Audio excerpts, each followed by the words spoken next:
Today is Rosa Parks Day. It's the anniversary of her birthday, and her action was about making sure that transit was available for everybody.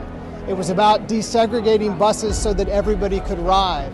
And so I think that it's a great reminder as Transit Equity Day that transit is really about access. It's about making sure that people can get to jobs, can get to work, can get to school.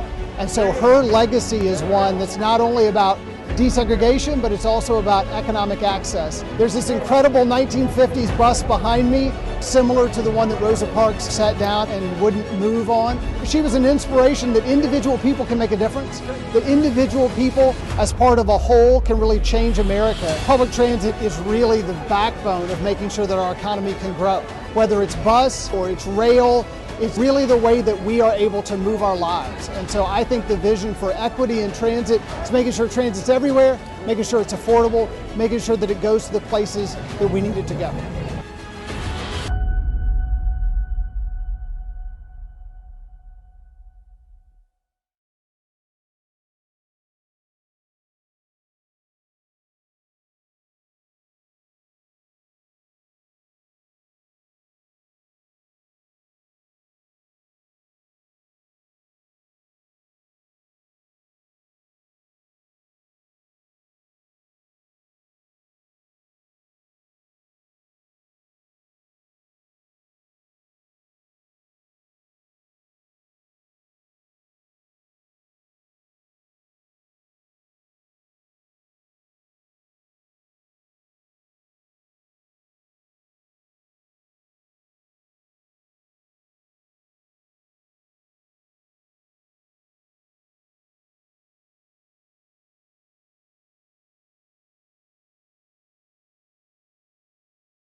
Today is Transit Equity Day. It's a day that's recognized across the country to recognize how important public transportation is to the lives of people in our communities, and that it's important to also support the people in our communities who rely on public transportation to get around. Today is also Rosa Parks' birthday, so this is a very important Transit Equity Day because of the inequities that were experienced on the public transportation systems in Montgomery, Alabama. It's a rainy day today. A lot of people who are trying to get to work are having to stand out in the rain waiting for a bus that might come 10 or 15 minutes later, may come a little early and might disrupt their whole day. We need to make sure that people can get around safely. Having relied on public transportation myself for several years, having given up my car and commuting all the way up to Forsyth County from right here in Mechanicsville, I've seen the daily realities of so many of my neighbors, of my constituents, and I want to make sure that I could take that history, that legacy, as an inspiration to make sure we get better policy for everyone across the city of Atlanta.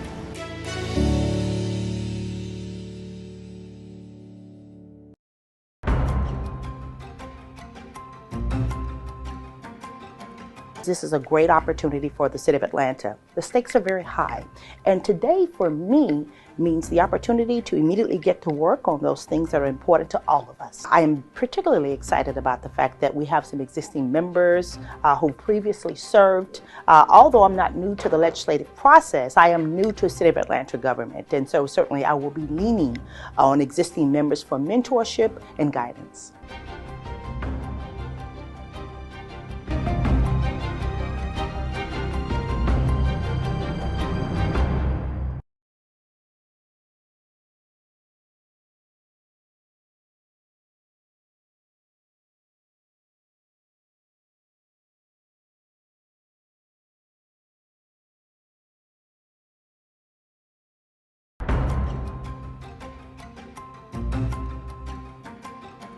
I'm just thankful that the people of Atlanta have given me an opportunity to do work on behalf of the city. I'm looking forward to working with my new colleagues. Some of them have been friends of mine for a long time. Some of them are people who I've just met in the last few weeks, and I look forward to doing wonderful things on behalf of the city of Atlanta. You know, I'm been an advocate and an organizer fighting for communities on one side of this kind of conversation, but I recognize that there are a lot of systems, a lot of processes, a lot of just knowledge that I have not been privy to, that I look forward to being able to learn about the histories, the ideas, just the stories that really have made the city what it is. And I look forward to learning from people who've been here for years or for decades in some cases. And I think it's important to help bridge the gap between the old and the new, the past and the future. We have to have positive relationships and even potentially friendships to move our city forward.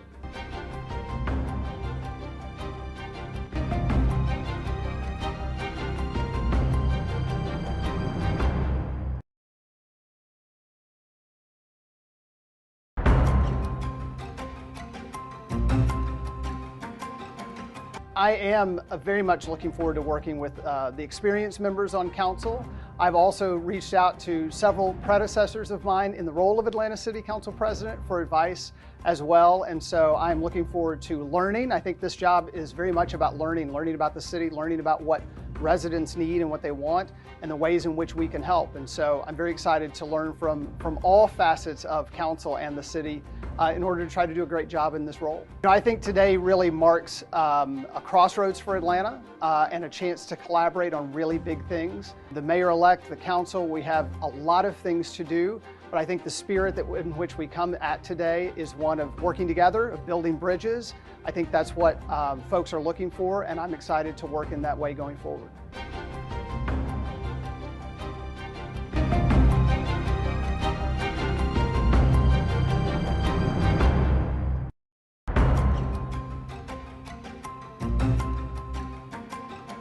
Two, three. We're here because once again, Atlanta is making history. We have opened up Unity Place, the first in the nation, one-of-a-kind housing for police recruits. So that's why we are here now. We are giving our recruits some place to stay, actually in one of our most vibrant communities. As we talk about community policing, we must give the officer a chance and opportunity to get to know the community. Once you're on call, once you're working, you really don't have that opportunity. But here now, at the beginning of their training, they have an opportunity to actually live amongst the neighbors, to actually live amongst the people that they will actually be protecting. So this is why it is very important. They're very excited about having the police officers in their neighborhood. First and foremost, it gives them a sense of security. And then once again, it also gives the neighborhood an opportunity to get to know the officer, because it goes both ways. The neighborhood has to know the officer as well as the officer knowing the neighborhoods. This is a catalyst. With everything, even with America being pioneers, we have shown and proven that this can work and will work. So now it gives other people the possibility to actually go off and do something different. Don't stop with the police. Don't stop with the police. We have firemen, we have teachers, we have public safety workers, public workers. So let's start this and let this be the catalyst for us moving forward, doing other great things throughout the city such as this.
Good afternoon. This is Atlanta City Council President Doug Shipman. It is Monday, February 7th at 1 o'clock.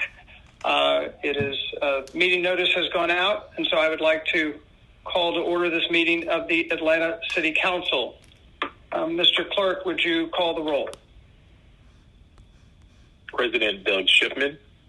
Present. Council members Post 1 at Large Michael Julian Bond. Post 2 at Large Matt Westmoreland. Here. Post 3 at Large Keisha Sean Waite. Present. Council District 1 Jason H. Winston. Present. Council District 2 Amir Faroki. Here.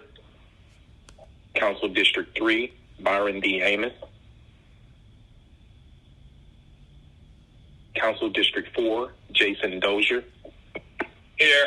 Present. Council District 5 Liliana Bakhtiari. Council District 6 Alex Wan. Present. Council District 7 Howard Shook.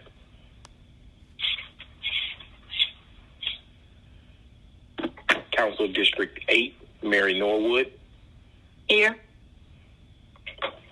Council District 9 Dustin Hillis. Here. Council District 10 Andrea L. Boone.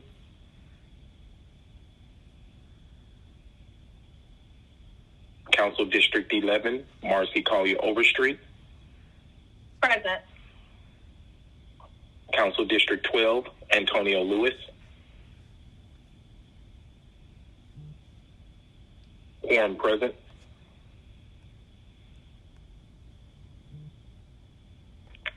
Thank you, Mr. Clerk.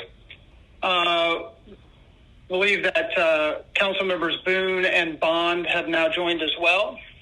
Yes, Boone present. Bond is present. Duly noted. Thank you.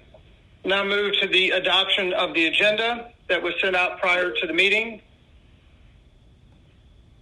Are there any changes to the agenda? If not, I'll entertain a motion to adopt. So moved.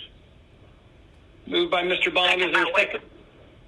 Second by Waits. Second by Councilmember Wakes. Is there any discussion on the agenda? Hearing none, without objection, we will adopt the agenda by unanimous consent. Any objections? Mr. Clerk, please call the count.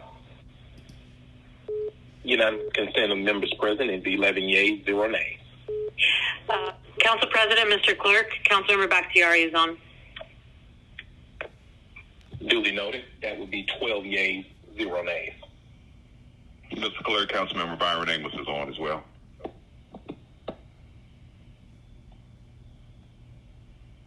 Duly noted. That would be 13 yeas, 0 nays. Thank you, Mr. Clerk. The agenda is adopted.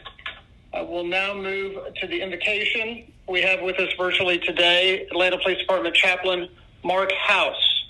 Chaplain House, thank you for being here today. We appreciate you. Please join. Thank you so much for having me today. Let us pray. Our Father and our God, we thank you for all that you have done in our lives and all that you are doing in this city.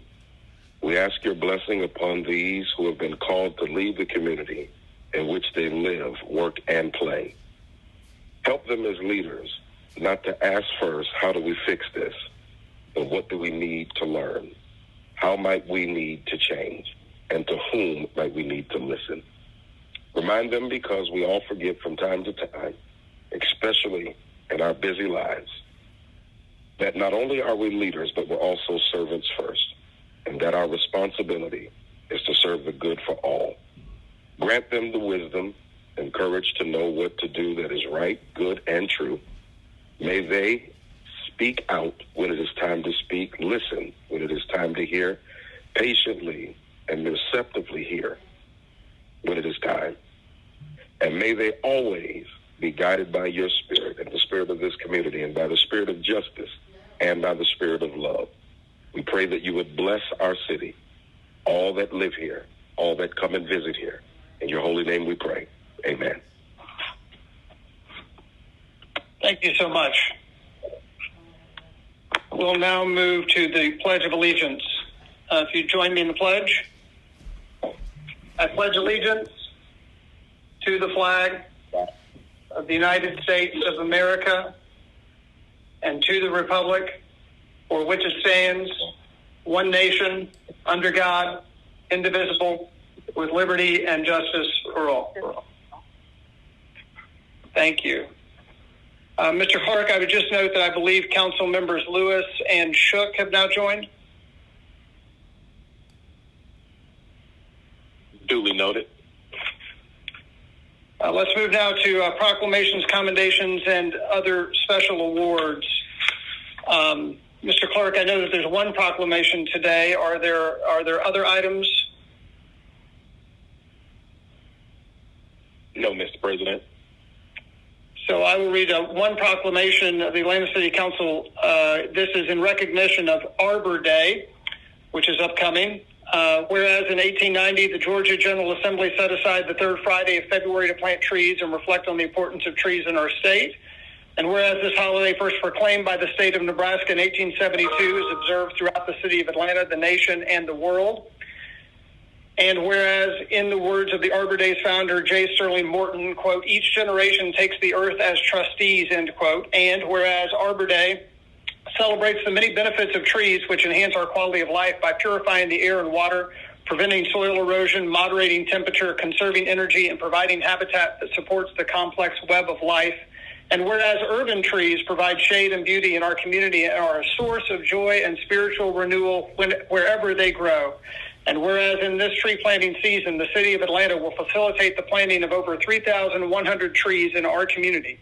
And whereas in honor of Arbor Day, the city of Atlanta has partnered with Trees Atlanta in the 1 Million Trees Initiative, a tree planting and tree conservation campaign. And whereas the year 2022 marks the 150th anniversary of Arbor Day, and the National Arbor Day Foundation bestows its Tree City USA Award to the city of Atlanta for the 37th consecutive year. Now, therefore, be it resolved that we, the members of the Atlanta City Council, on behalf of the citizens of Atlanta, do hereby recognize February 18th as Georgia Arbor Day 2022 with this presentation to citizens serving to grow and protect our urban forests on this 7th day of February 2022.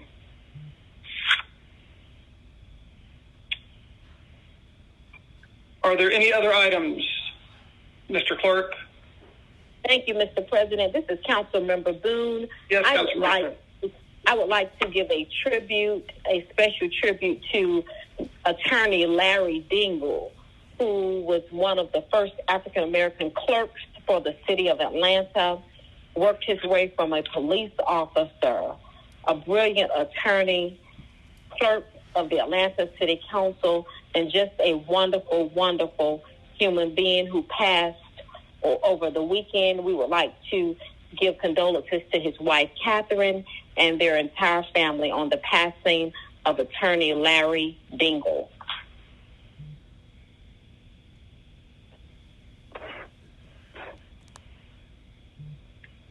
Thank you, Councilmember Boone. Mr. President. Yes, Mr. Bond. Yes, I'd also like to raise my voice in honor of Attorney Larry Dingle on the occasion of his passing. Not only was he the former clerk of this council, he was also a former Atlanta police officer. He was an esteemed and respected attorney, but greater and better than that, he was just a phenomenal man. Great character and decency. He was a mentor to me and many, many other elected officials and persons, from various walks of life.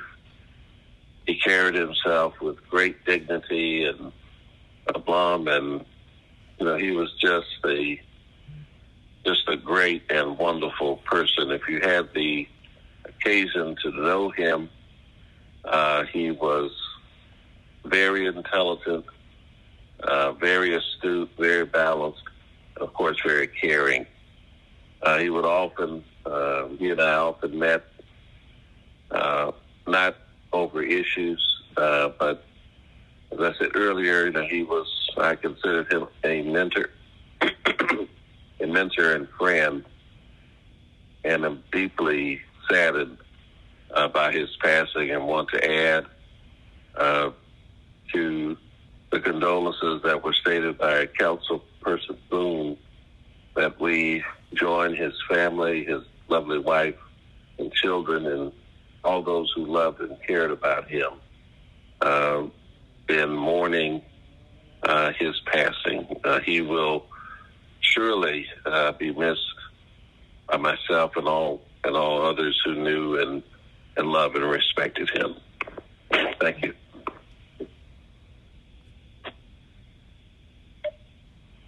Thank you, Councilmember Bond.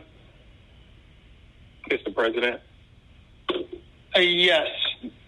This is Forrest Webb, Municipal Clerk. If I could speak to the passing of former Municipal Clerk Larry Dingle. I know it's highly unusual for me to speak at this time, but if I could be allowed to do so. Yes, go ahead, Mr. Clerk. For everyone's edification, and those who knew him and those who did not know him, Larry Dingle retired from the city of Atlanta, and although he became a very prestigious attorney in the metro area, Larry Dingle maintained contact on a regular basis with the Office of Municipal Clerk, specifically me as the deputy clerk. And he would frequently reach out, educate me, keep me on top of things, be a ear when I needed guidance. He also left a number of videotapes from his tenure to not just educate elected officials, but to actually educate clerks that would be coming after him. And they were somewhat like documentaries, and they were discovered in our vault. Mr. Dingle took his job very seriously. He was the last municipal clerk to serve in the space of the council staff director, as well as the municipal clerk. He also attended law school while he was the clerk.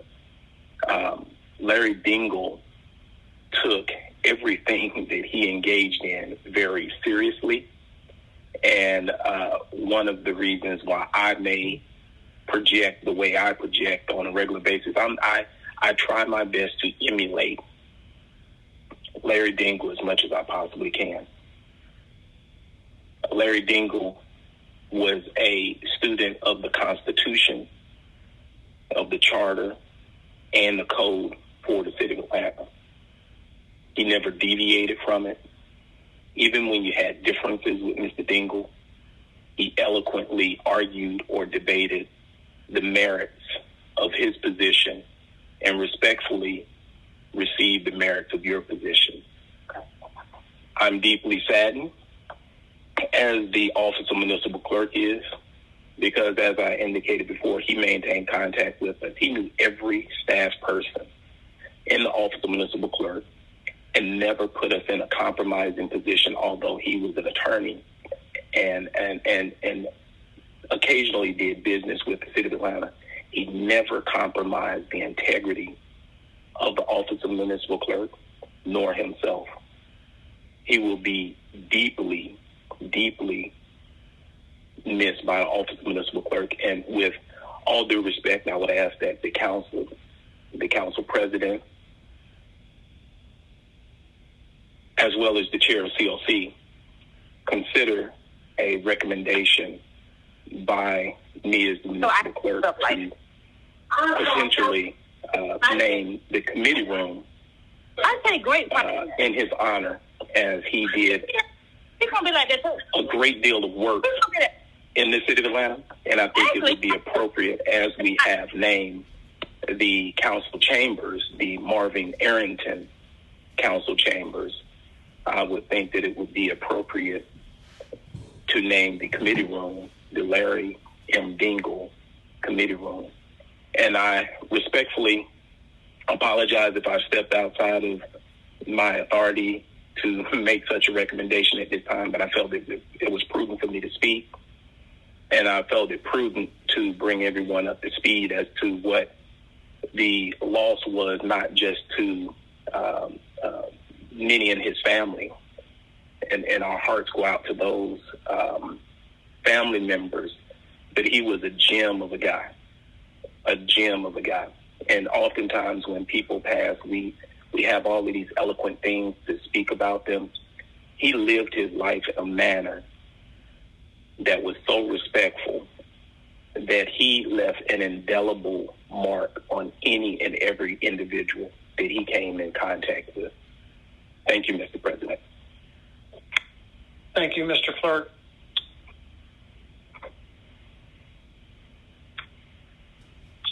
Shook with a comment. Yes, Mr. Shook, go ahead. Yeah, thank you. Well, boy, Mr. Webb didn't leave much untouched there. I will just say I dealt with him for 30 years, and it was my privilege, and I cherished it. So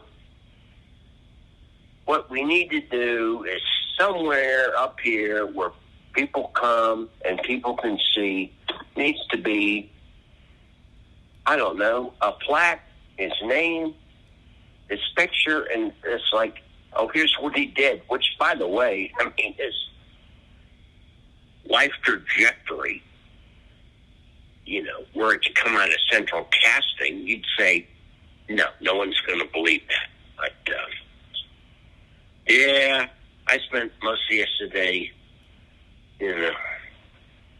Anyway, Larry's a great American. Thank you. Thank you. Mr. Lewis. Well, if Clerk Forrest spoke out of turn and said that he wanted to name the room after him, I want to speak in terms as a council member and second what he said. And I'll write up the paper myself to name the committee room after Mr. Dingle. Thank you for your words, Mr. Forrest. Thank you. Any other speakers?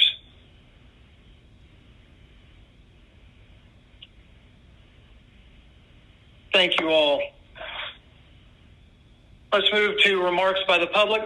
Mr. Clerk, do we have any remarks from the public? The public may leave a comment of their concerns the day before the scheduled meeting between the hours of 4 p.m. and 7 p.m. by dialing 404-330-6001. Public comments for the full council agenda shall not exceed 2 minutes. We have 3 public comments for a total of 4 minutes. Mr. Massenberg.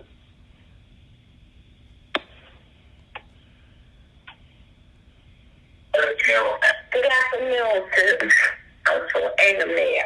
We got a lot of issues that we have to address. The first issue is, again, we need Section A. We need vouchers that they'll be able to accept. Also, Clark County having a problem also. Do not want to accept vouchers. Section A.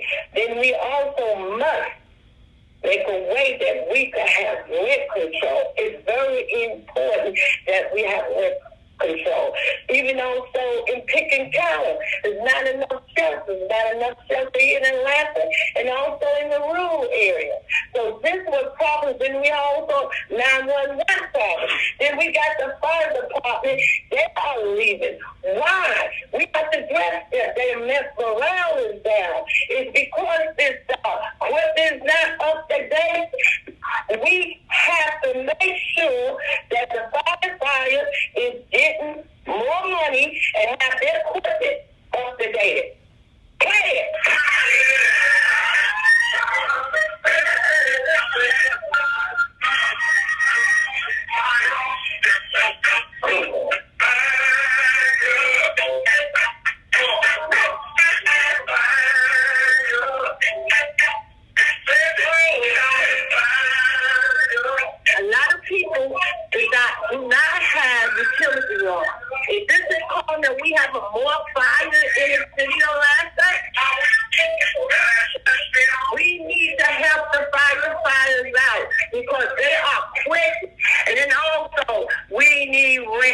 control. Again, rent control.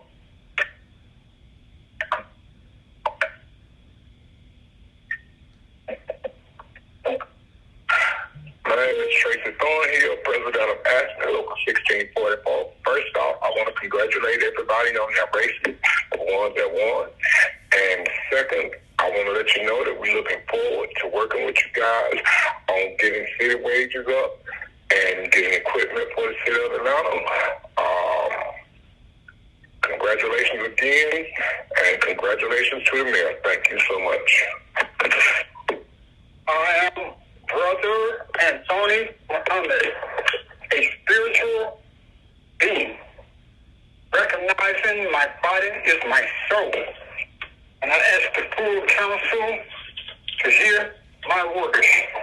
I heard on WOK 1380 that Mr. Dickerson had interest for the peoples in Keeper Town that want to retain their homes, want to make sure that justice is coming unto them. That gentrification has taken over Keeper Town and most of the areas in Atlanta, as well as the country. Gentrification is terrible for people that need housing. Even people own their own houses. So I asked Mr. Dickerson, as I asked you, at Martin Luther King festivities here in Atlanta, we were promised 20,000 houses for the affordable availability of those who have a need for housing. Why did that Whoopi Goldberg and Nick Cannon make comments about the Jewish people, the Caucasian people? But when it comes to the original and aboriginal people of this earth, where all humanity comes from, the darker people, we can't get you members of council. We can't get you, the mayor, to speak on the needs and the necessities to have affordable housing and do right by the people. As the courts have already said, they need the paperwork and answers so they can go ahead and get resolution. Somehow they ask, what can we do in the 21st century to make sure justice come rolling down the hill as a truth? Mayor Hotel, Hassan full council member, Junior Bond, why don't y'all speak up? Speak up for housing. The mayor promised 20,000 affordable housing. Speak up for the people.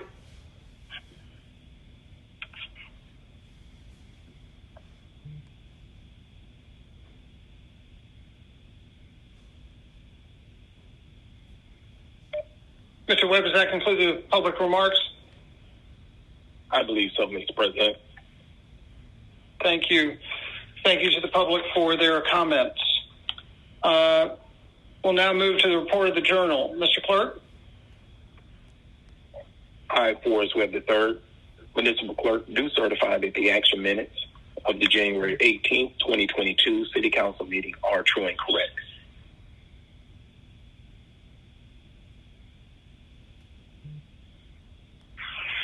Thank you, Mr. Clerk. Now we'll move to communications. Mr. Clerk. Yes, Mr. President, prior to the communication, I have one formal announcement that all council members have received a electronic ballot in their emails regarding the ARC appointment. There are two individuals that you will have the option to vote for. Please vote for the individuals on the electronic ballot and send it back to the email as instructed in the email that you received.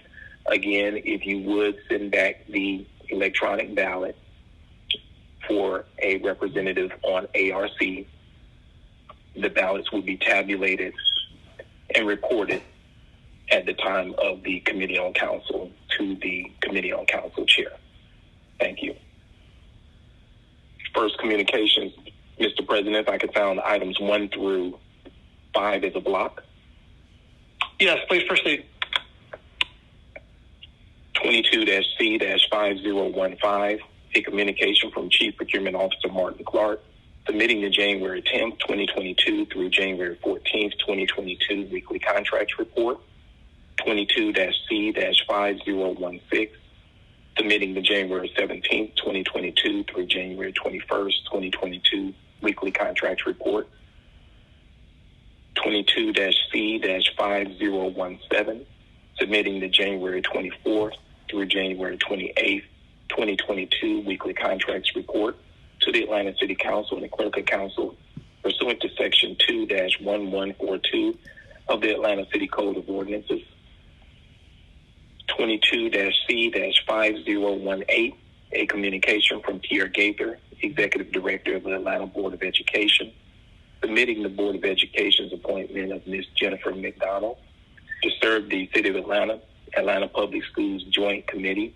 This appointment is for a term of 2 years. 22-C-5019, a communication from Pierre Gaither, Executive Director of the Atlanta Board of Education, submitting the Education's appointment of Ms. Tamara Jones to serve the City of Atlanta, Atlanta Public Schools Joint Committee. This appointment is for a term of 2 years. Staff recommendation to accept and file. Let it follow this course. Mr. Webb, before you proceed, Mr. Wan, were you trying to make a point? Yeah, regarding his previous instructions on the voting on the ARC member, I don't know if you have to be in a certain browser to respond and follow the instructions in terms of checking the accent and drop-down menu, but none of that's appearing when I do the reply also. Maybe someone needs to come help this technology challenge guy today. Thank you, Mr. Wan. Mr. Clerk, please proceed. Thank you, Mr. President. If I could sound items 6 and 7 as a block. Please proceed. 22-C-5020, a communication from Councilman Dustin Hillis, District 9, Andrea L. Boone, District 10, and Marcy and Keisha Shawn Waits, Post 3 at large, appointing Mr. Kenneth Hill to serve as a member of the Zoning Review Board. This appointment is for a term of 2 years. 22-C-5021, a communication from Council Members Dustin Hillis, District 9, Andrea L. Boone, District 10, Marcy Colby Overstreet, District 11, Antonio Lewis, District 12, and Keisha Shawn Waits, Post 3 at large, reappointing Mr. Barry Kamick to serve as a member of the Board of Zoning Adjustment. This appointment is for a term of 2 years to begin retroactively February 4th, 2021, and expire February 3rd, 2023. Staff recommendation to refer to Zoning and Committee on Council. Let it follow that course. Please proceed. 22-C-5022, a communication from Elizabeth Coyle, Chair of the Beltline Network, Inc., submitting the appointment of Mr. Andrew Gorange to serve as the Atlanta Beltline Tax Allocation District Tax Advisory Committee. This appointment is for a term of 2 years. Staff recommendation to refer to Community Development, Human Services Committee, and Committee on Council. Let it follow that course. Please proceed. And the final item, 22-C-5023, a communication from Mayor Andre Dickens, appointing Lisa Gordon to serve as Chief Operating Officer for the City of Atlanta. Staff recommendation to refer to Finance Executive and Committee on Council. Let it follow that course. Thank you, Mr. Clerk. Is there any vetoed legislation for consideration today? There is none, Mr. President. Thank you. Is there any unfinished business for consideration today? There is none, Mr. President. Thank you, Mr. Clerk. We'll now move to the consent agenda, Section 1. These are ordinances for second reading. Are there any items that members wish to remove from the consent agenda, Section 1 at this time?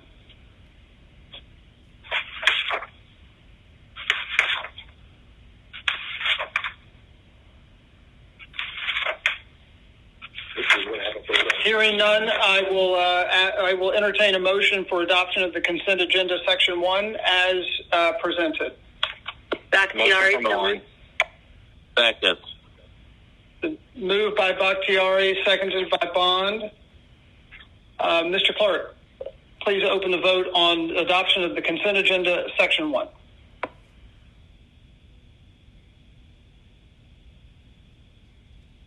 The vote is open. Will everyone please vote?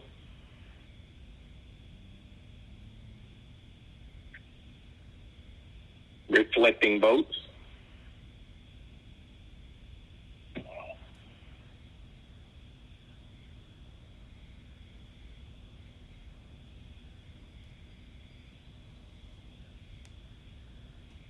Councilwoman Boone, how would you like to have your vote reflected? Yes. Councilman Shook, how would you like to have your vote reflected? Yeah, I don't know why I'm not online, but I'm an aye.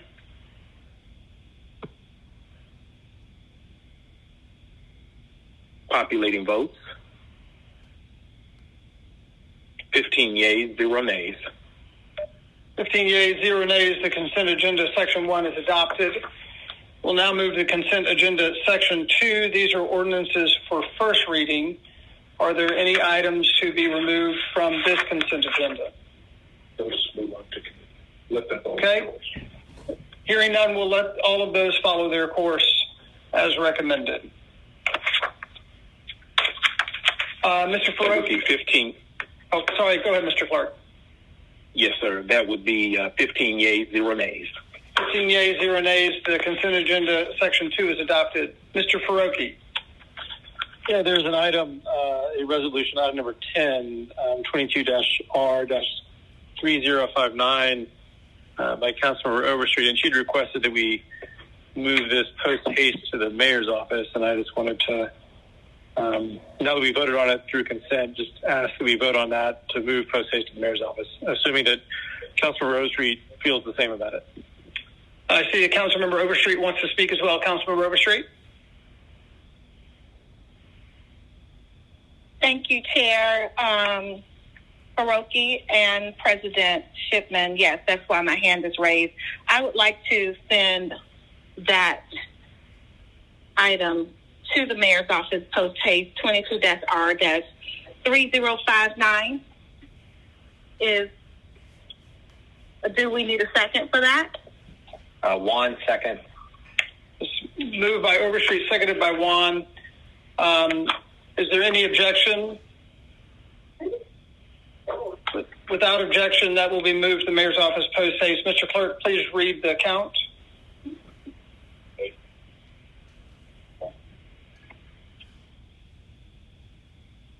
That would be 15 yeas, 0 nays. 15 yeas, 0 nays. That is adopted. With that, we will move to the report of standing committees. We will begin with Public Safety and Legal Administration. Chair Hill. Good afternoon, Mr. President, and thank you. Our first number of items in our report is the claims section, which is usually on our consent agenda, but we did have some abstentions, and just as with, or we had one abstention, but just as with in committee meetings, there's no legal requirement for these claims, either favorable or unfavorable, to be sounded. So the motion from the committee is to accept all favorable claims. So I'll start with that motion. Going to move to accept all the favorable claims. Is there by Mr. Hillis? Is there a second? That's coming from committee. So I'm sorry, it's coming from committee. It doesn't need a second. Is there any discussion on the motion? Hearing none, we'll move to a vote. Mr. Clerk, please open the vote on the motion of the favorable claims. Please hold.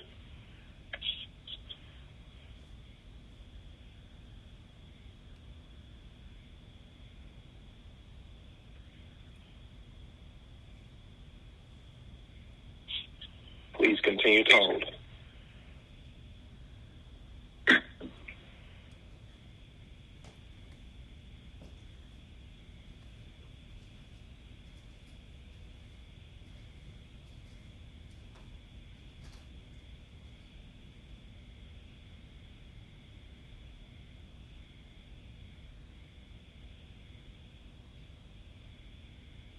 please continue to hold while we try and open the vote.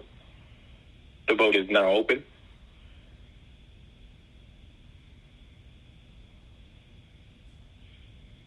Will everyone please vote?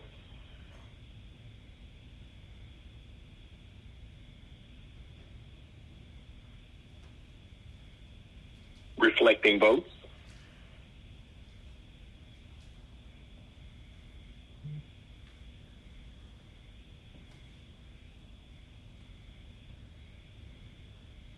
Councilman Bond, how would you like to have your vote reflected? Aye. Councilman Shook, how would you like to have your vote reflected? Aye.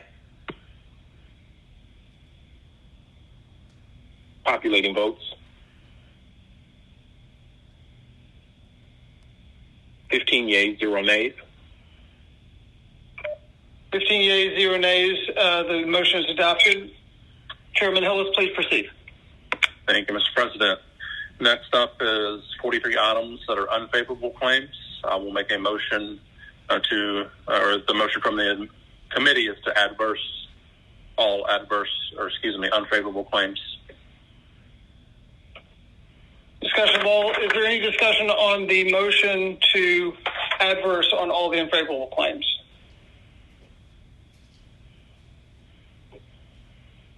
Seeing no discussion, Mr. Clerk, please move to open the vote. Please hold. The vote is now open.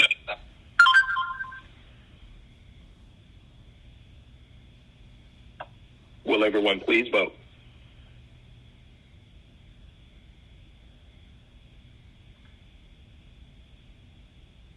Reflecting votes.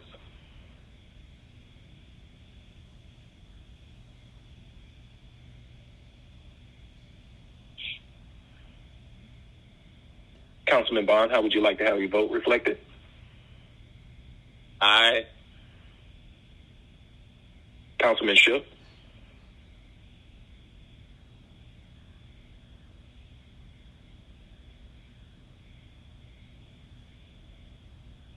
Councilman Shook, how would you like to have your vote reflected? Aye. Sorry. Populating votes. 15 yeas, 0 nays. 15 yeas, 0 nays. The motion for adverse on the unfavorable claims is adopted. Chair Hillis, please proceed. Thank you, Mr. President. Moving on to resolutions, we have 22R 3056. A resolution by Councilmember Keisha Shawn Waits is substituted by Public Safety and Legal Administration Committee to amend 21R 3441, adopted by the Atlanta City Council on May 17, 2021, and approved per City Charter Section 2-403 on May 26, 2021, establishing the Public Safety Commission to provide an organized and collaborative structure for discussion and the recommendation of best practices regarding emergency and non-emergency public safety policies in order to expand the purpose of the Commission to include the development and implementation of a public safety plan to deter crime and lawlessness and enhance safety throughout the city of Atlanta and for other purposes. This was favorable on substitute on condition, and that condition was to give all council members an opportunity to review the subgroups that will be established for each quadrant of the city. We have received those requests and conditions, so there is an amendment that has been sent out to all council members that establishes those. So I will make a motion to amend. There's a motion to amend. Bakhtiari, second. By Mr. Hillis and seconded by Councilmember Bakhtiari. Is there any discussion on the amendment?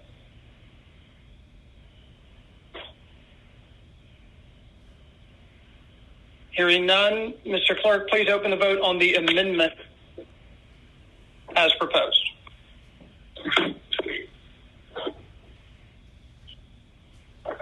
Please hold.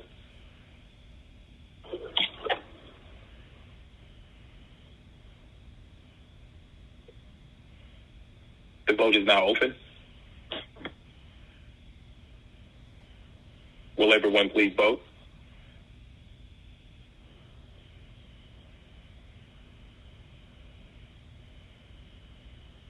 Reflecting votes.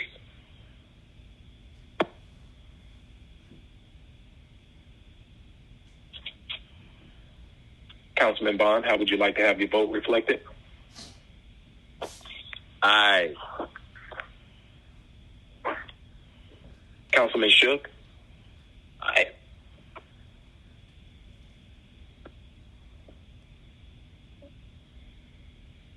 Populating votes? 15 yeas, 0 nays. 15 yeas, 0 nays. The amendment is adopted. Now we'll return to the paper as amended. Mr. Hillis, do you want to speak to it any longer? No, I'll make a motion to approve on substitutes as amended. There's a motion to adopt as amended. Is there a second? Second. It's seconded by Bakhtiari. Is there any discussion on the resolution?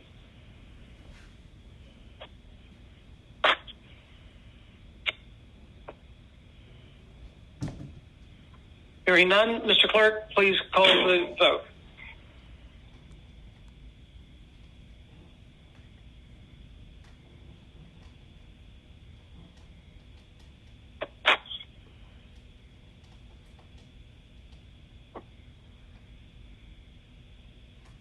Will everyone please vote?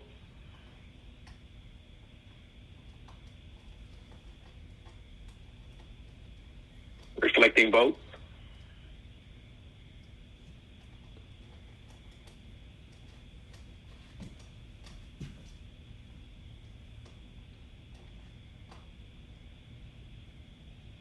Councilman Bond, how would you like to have your vote reflected? Aye. Councilman Shook? Aye. Populating votes? 15 yeas, 0 nays. 15 yeas, 0 nays. The resolution is adopted. Chair Hillis, please proceed.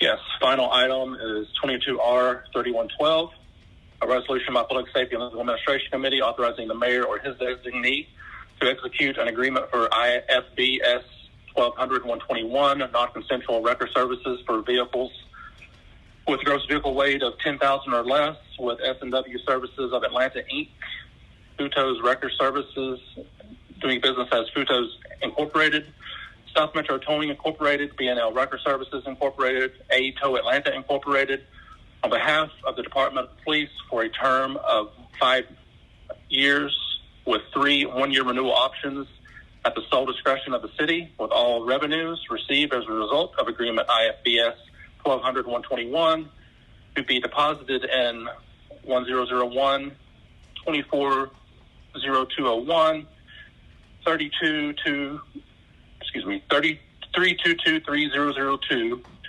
321000 and for other purposes. This was favorable out of committee with 1 abstention.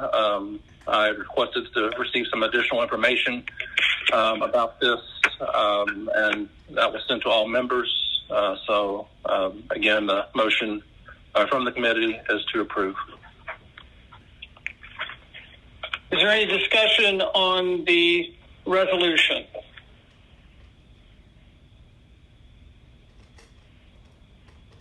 Hearing no discussion, Mr. Clerk, please call the vote.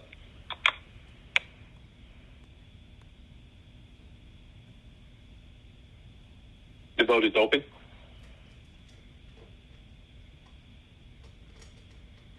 Will everyone please vote?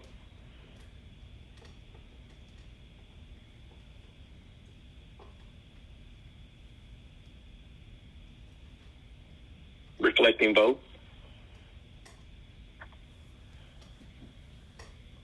Councilman Bond, how would you like to have your vote reflected? Aye. Councilwoman Boone, how would you like to have your vote reflected? Yes. Councilman Shook, how would you like to have your vote reflected? Aye. Populating votes?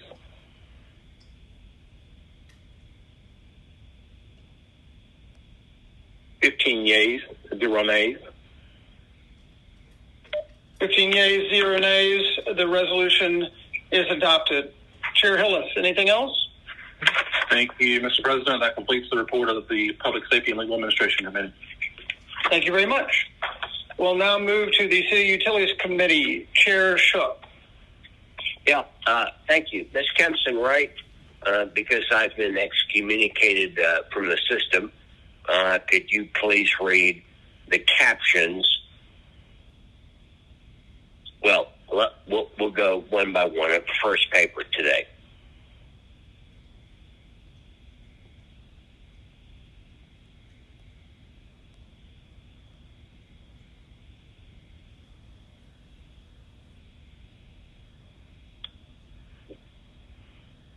Yes, good afternoon. The first item on our agenda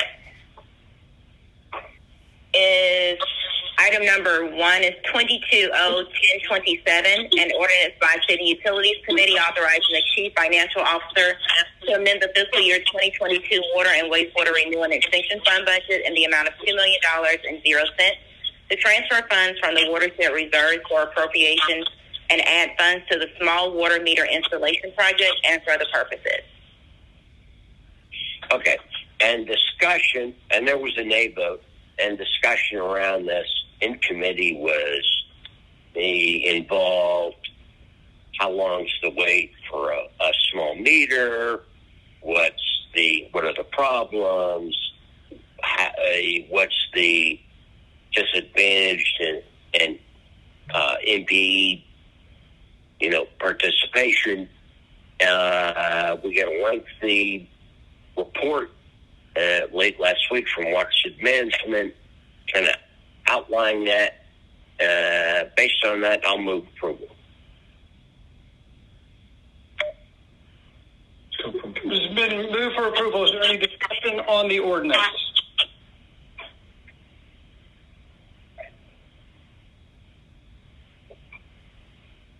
Hearing no discussion on the ordinance, Mr. Clerk, please call the vote. The vote is open.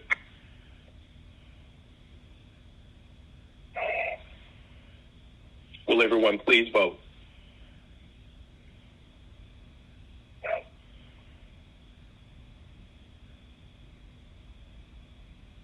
Reflecting votes.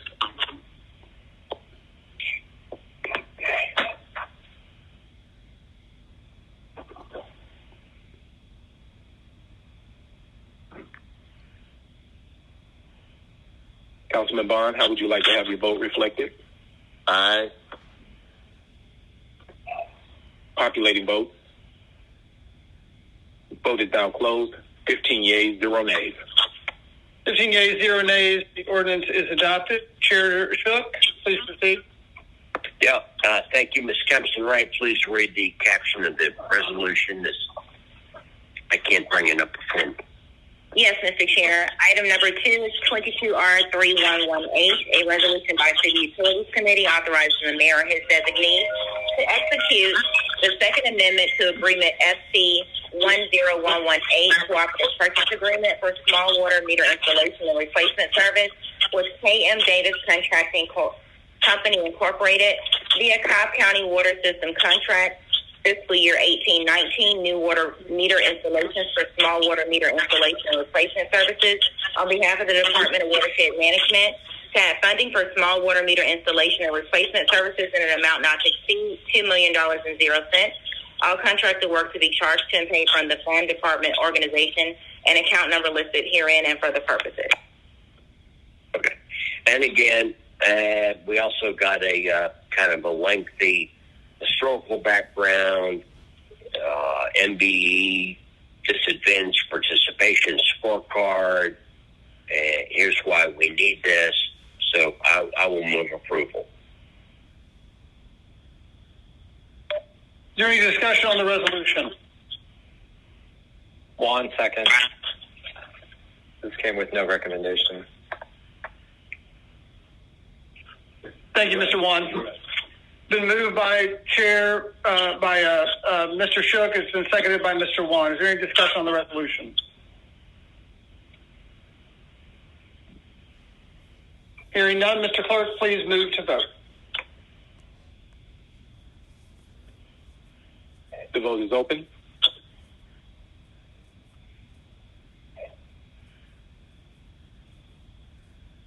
Will everyone please vote?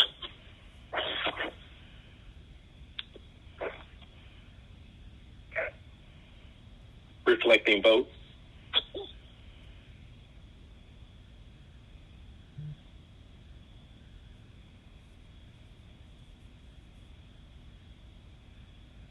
Councilman Bond, how would you like to have your vote reflected? Aye. Populating votes. Vote. The vote is now closed. 15 yeas, 0 nays. 15 yeas, 0 nays. The resolution is adopted. Chair Shook. Any other business?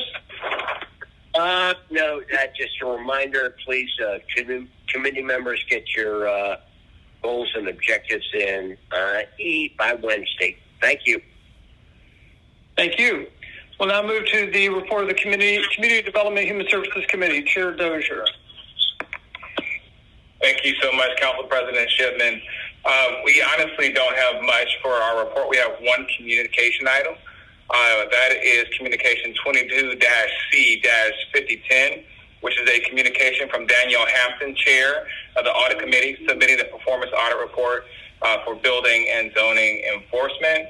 Much of the discussion was around the specific recommendations that came from the audit, specifically asking for code enforcement functions to fall under one department. The audit suggested that fall under APD, but regardless if it falls under APD or in the Office of Planning, the request was for staff to be consistent about updating compliant information or complaint information into Acela, for all staff members to participate in the Code Enforcement Academy, to work with the ATL 311 commissioner to transfer complaint intake processes over, and also to make sure that all parties are working with the police chief to transition zoning enforcement to the police code enforcement section, including moving complaint intake to ATL 311. So it was a vigorous discussion. I really appreciated the feedback from my colleagues, but that's really the only item that I have on my report. I would like to make a motion to accept and file.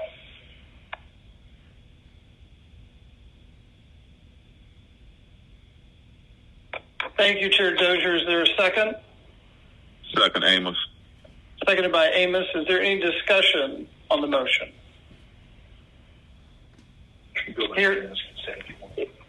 Hearing none on this, without objection, I'm going to adopt this by unanimous consent. Is there any objection? Hearing none, it's adopted by unanimous consent. Mr. Clerk, please read the count. Unanimous consent would be 15 yeas, 0 nays. Thank you, Mr. Clerk. Chair Dozier, any other business today? No, Mr. President, that concludes my report. Thank you so much. We'll now move to the Transportation Committee. Chair Faroki. Thank you, Council President Shipman. There is no report from the Transportation Committee today. Thank you. We'll now move to Finance Executive Committee. Chair Wan. Thank you, Mr. President. Colleagues, we have 2 items before us today. First item is 22-0-1031, an ordinance by Finance Executive Committee authorizing the Chief Financial Officer to remit funds collected from blank in an amount not to exceed $500,000.00 to be used to fund the Atlanta Jazz Festival, to be paid to and from accounts listed below and for other purposes. The motion from the committee is to file. Motion from the committee is to file. Any discussion on the motion?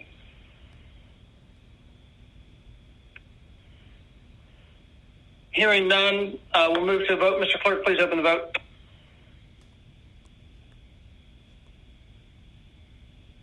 The vote is open. Will everyone please vote?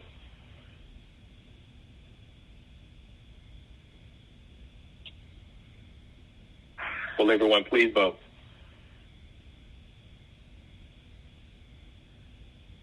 Reflecting votes.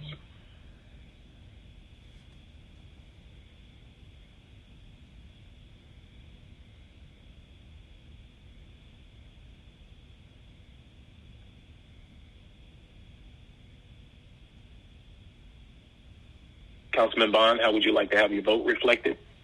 Aye. Councilman Shook, how would you like to have your vote reflected? Aye. Councilman Hillis, how would you like to have your vote reflected? Aye. Populating votes.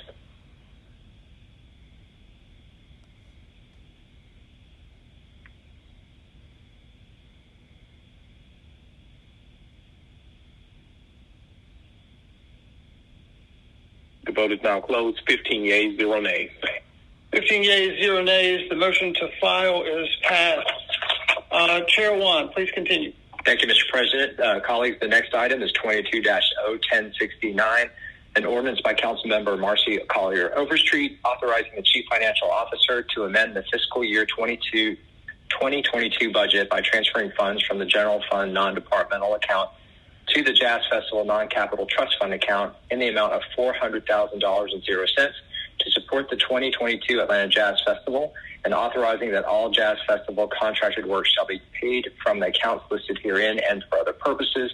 This came out of committee favorable on condition. The first condition was some data regarding Jazz Festival attendance over the years, as well as some financial information. Colleagues, you should have received all of that. The second was a condition to add additional language in a whereas clause that acknowledges the original intent of these funds.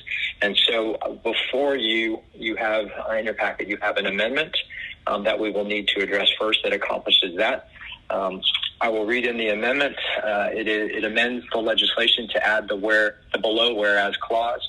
Whereas the funds transferred pursuant to this legislation were originally authorized for use for the Peach Drop pursuant to ordinance number listed, but that due to the cancellation of the 2021-2022 Peach Drop due to the COVID-19 pandemic, it is the desire of the city that these funds shall be utilized for the 2022 Jazz Festival. So I move to amend the paper as just read. Been a motion to amend. Is there a second? Second. Sorry, who was that? Bond. Mr. Bond, thank you. Seconded by Mr. Bond. Any discussion on the amendment? Hearing none, Mr. Clerk, please open the vote on the amendment. The vote is open.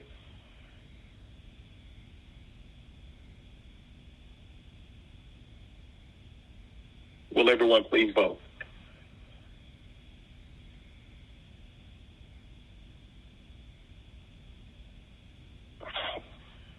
Reflecting votes.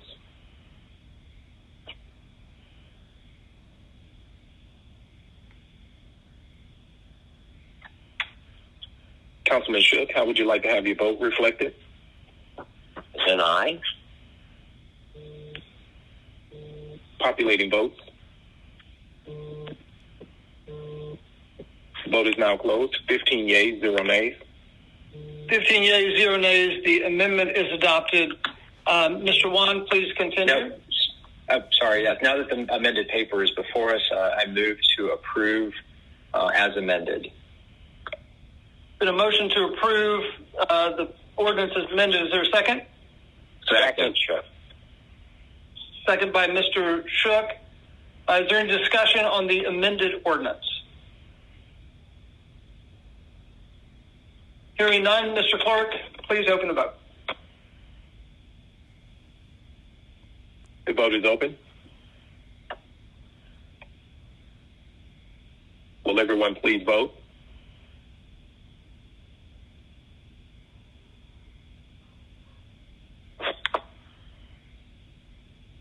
Reflecting votes.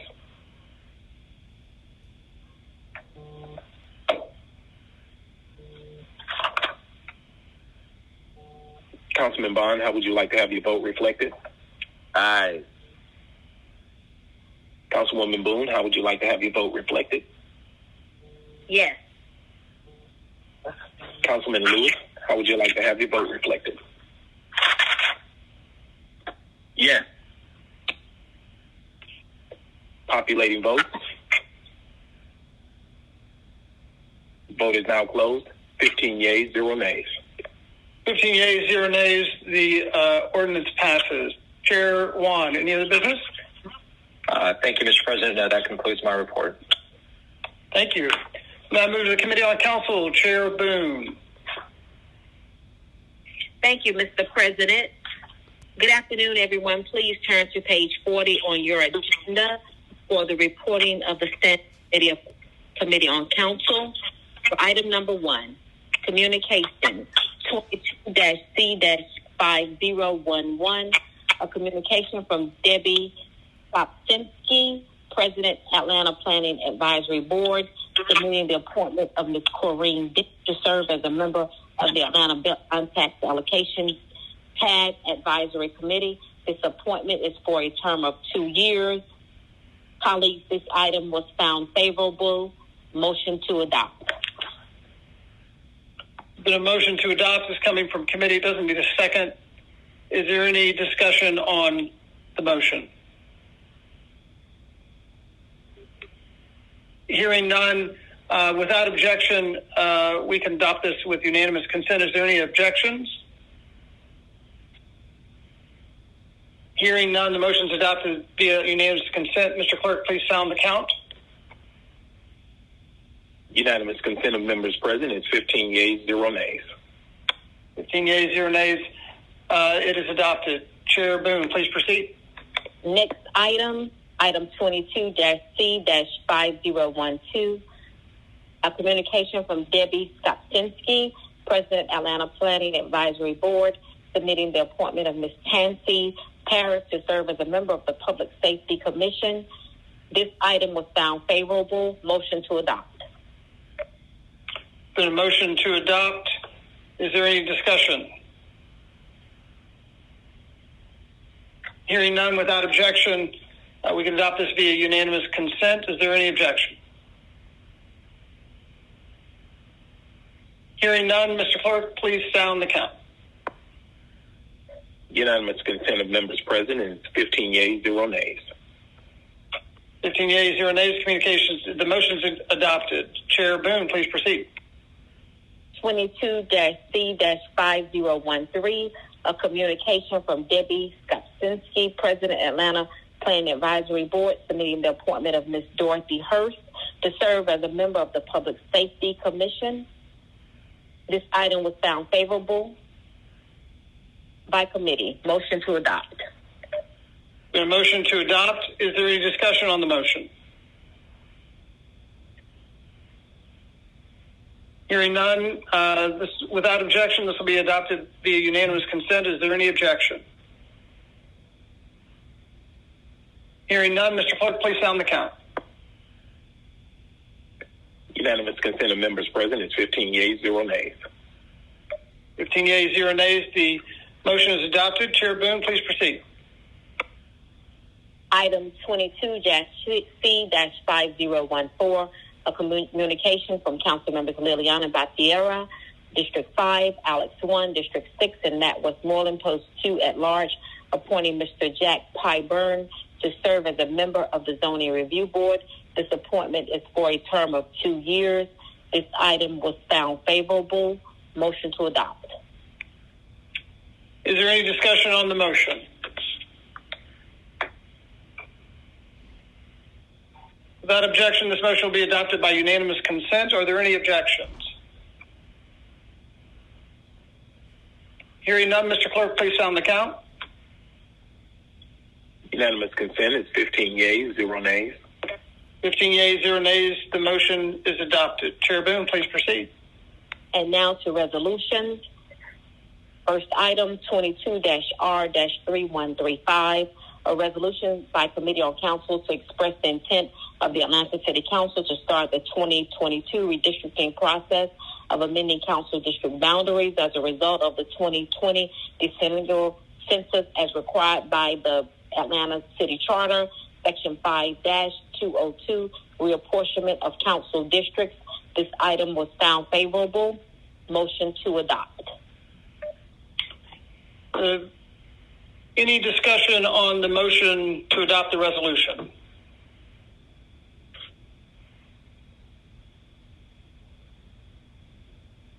Hearing none, we'll move to a vote. Mr. Clerk, please open the vote on the adoption of the resolution. Please hold.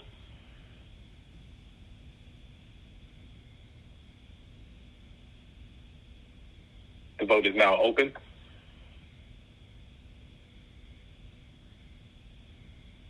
Will everyone please vote?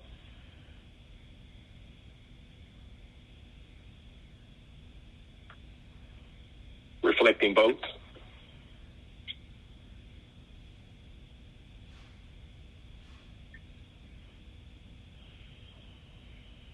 Councilman Bond, how would you like to have your vote reflected? Aye. Councilman Shook, how would you like to have your vote reflected? Aye. Populating votes. Vote is now closed. 15 yeas, 0 nays. 15 yeas, 0 nays. The resolution is adopted. Chair Boone, please proceed. Mr. President, I will now go to item 7 and then at the appropriate time come back to item 6. Item 7, 22-R-3137, an amended resolution by Committee on Council to appoint council members Jason Winston, Howard Shook, and Antonio Lewis as the 3 members of the Atlanta City Council to serve as the Atlanta City Council representatives on the City of Atlanta Defined Benefit Pension Plan Investment Board for a term of 1 year to begin on the date of approval of this resolution and for other purposes. This item was found favorable as amended. Motion to adopt as amended. Is there any discussion of the resolution?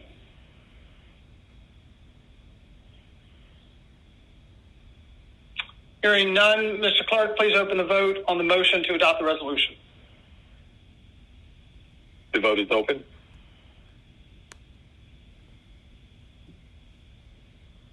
Would everyone please vote?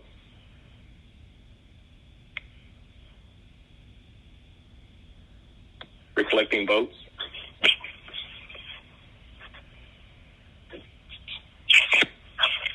Councilman Bond, how would you like to have your vote reflected? Aye. Councilman Shook, how would you like to have your vote reflected? Aye. Councilman Hillis, how would you like to have your vote reflected? Aye. Populating votes.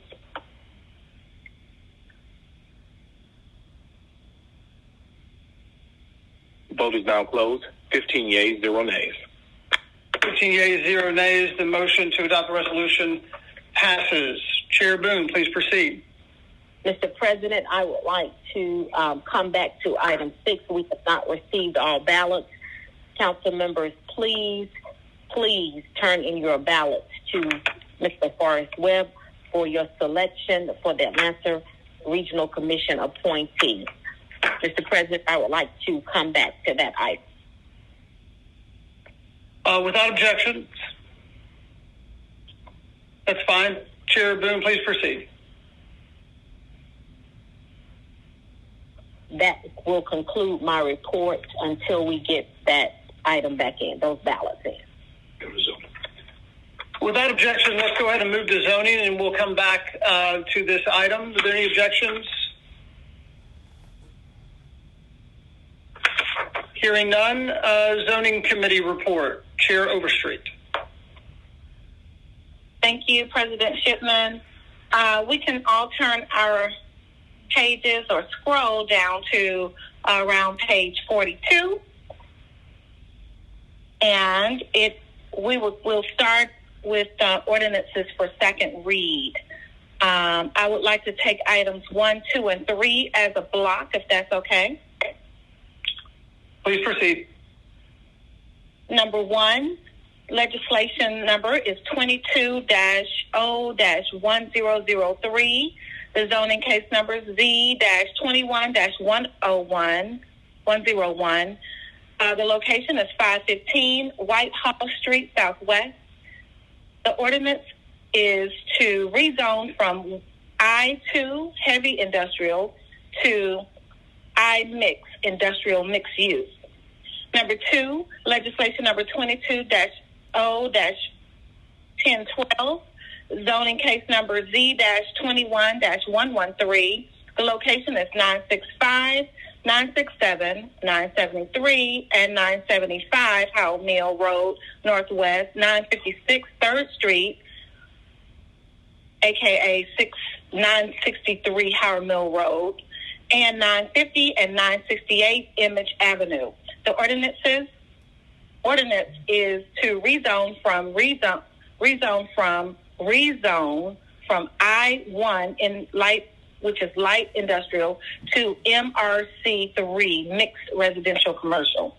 Number 3, 22-0-1013, case number Z-21-109, location 674 Drury Street Northeast. The ordinance is to rezone from I-1BL, which is light industrial beltline overlay, to MR3BL, multifamily residential beltline overlay.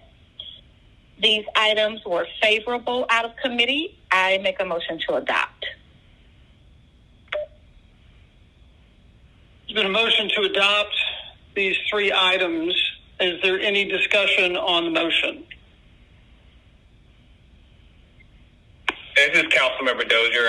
I just have a quick question, and I think my question is for Councilmember Faroki, since you're the sponsor of the legislation. If I may, Council President. Please proceed, Mr. Dozier. I'm just curious, with the change from I-1 to MRC or MR3, if the applicant had considered IMIX as an option for these particular properties, or if they're based on what they're intending to do with the property, if it had to be multi-residential. I'm just curious, kind of what I'm trying to find opportunities where we can make sure IMIX becomes much more widely used across the city. And so this is more of a clarifying question in terms of what these particular properties are looking to do with this current or the new zoning that they've applied for.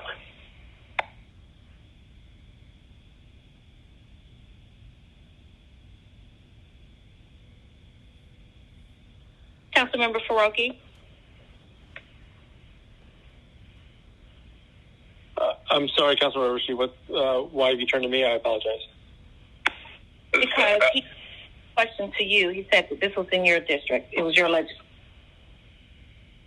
Yeah, I was just curious if you could shed any insight, Councilmember Faroki, on why the application was to move from industrial to multifamily or residential versus IMIX. I recognize that the city's been pushing IMIX pretty hard over the last couple of years, and just curious why that wasn't included in. I imagine the applicant has a very specific use in mind, but I'm just kind of curious if you could provide any insight why they didn't think IMIX would be appropriate zoning for this particular location. It's just a clarifying question. That's really it. Yeah, I appreciate the question. I would defer to the zoning office. I think my name is on this paper because it was a carryover. It was one of the carryover papers from late last year to this year. I'm not close to the zoning request, so I don't want to misspeak on the details. It's also in Council District 6, not in Council District 2. No worries. Like I said, it was just a clarifying question.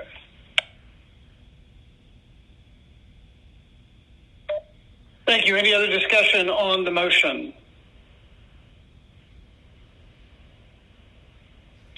Hearing none, Mr. Clerk, please open the vote.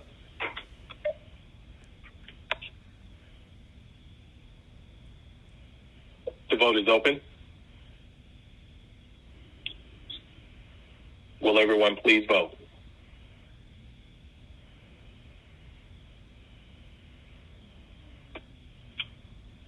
Reflecting votes.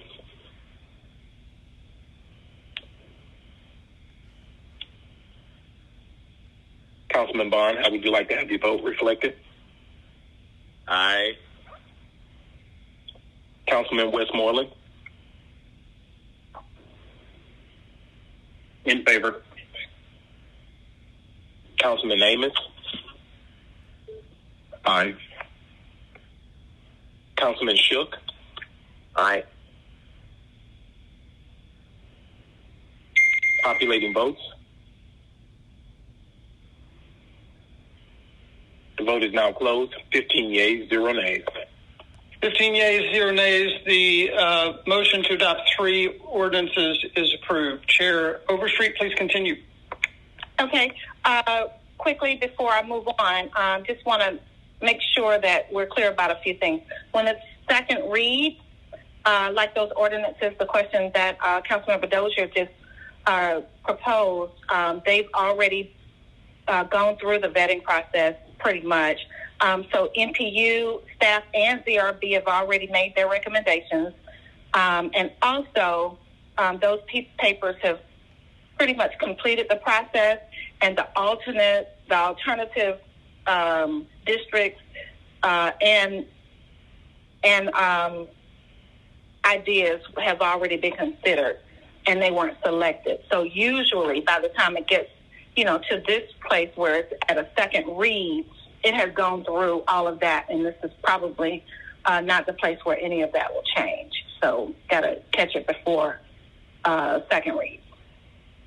So moving on, I'd like to take the next few items, which would be items number 4 to 7 as a block and 9 to 12 as a block. So I'll come back to number 8. So I'd like to start with number 4, if that's okay.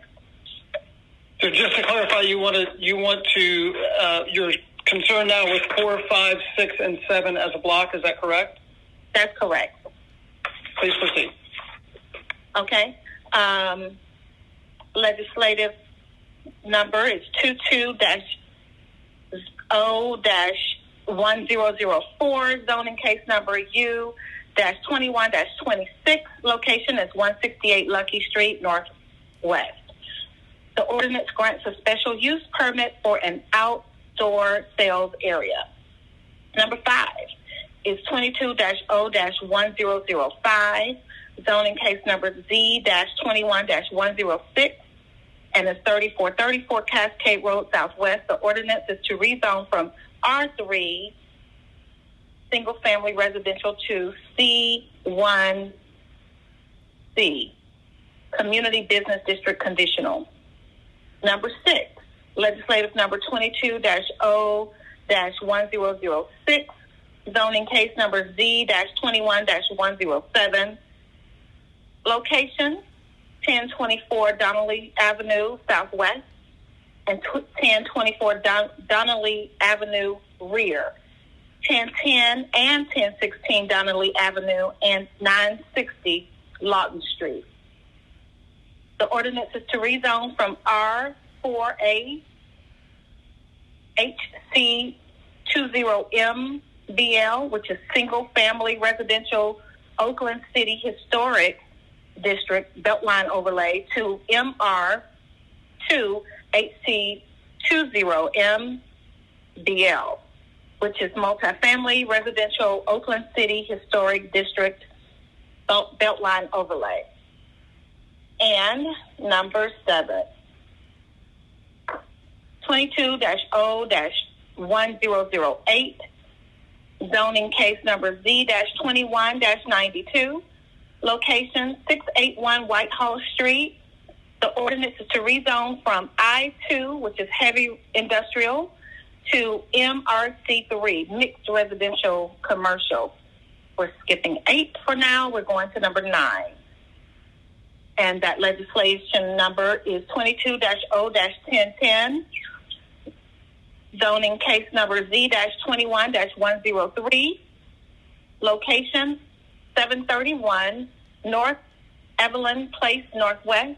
The ordinance is to rezone from R4, which is single-family residential, to R4AC, single-family residential conditional.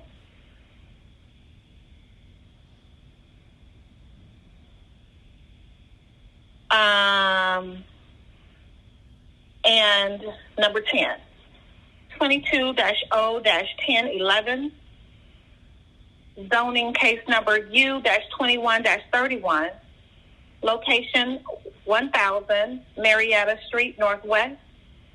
The ordinance grants special use permit for a non-residential use. Number 11,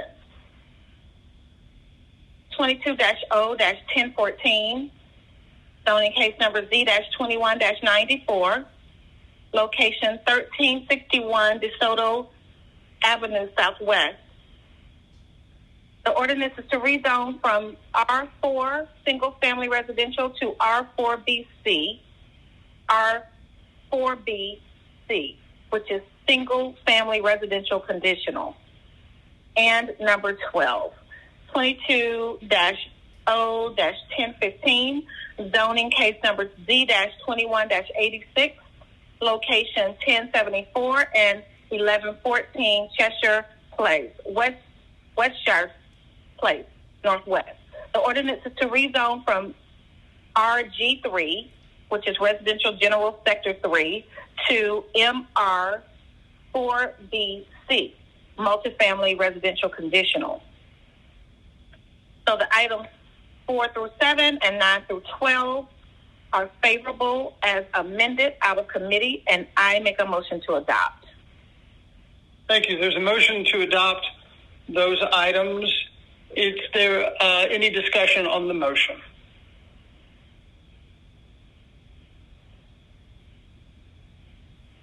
Hearing none, Mr. Clerk, please open the vote.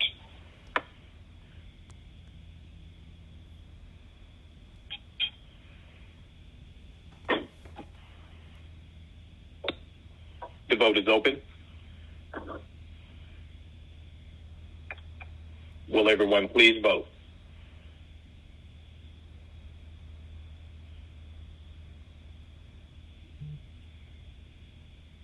Reflecting votes.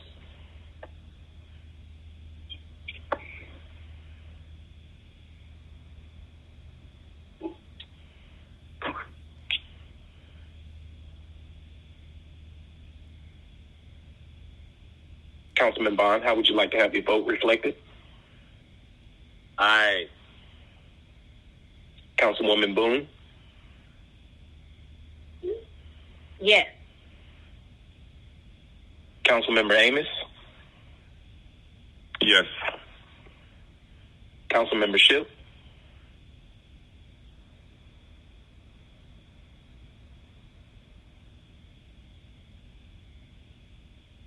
Councilmember Shook, how would you like to have your vote reflected?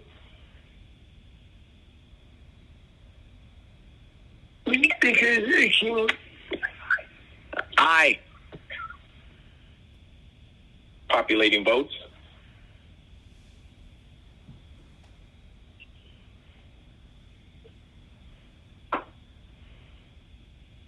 Populating votes.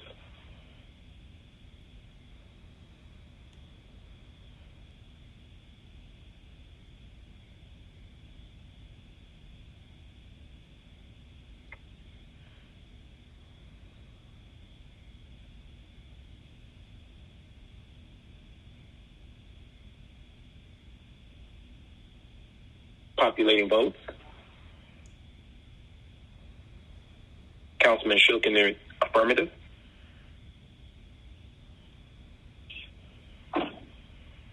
Lewis, aye.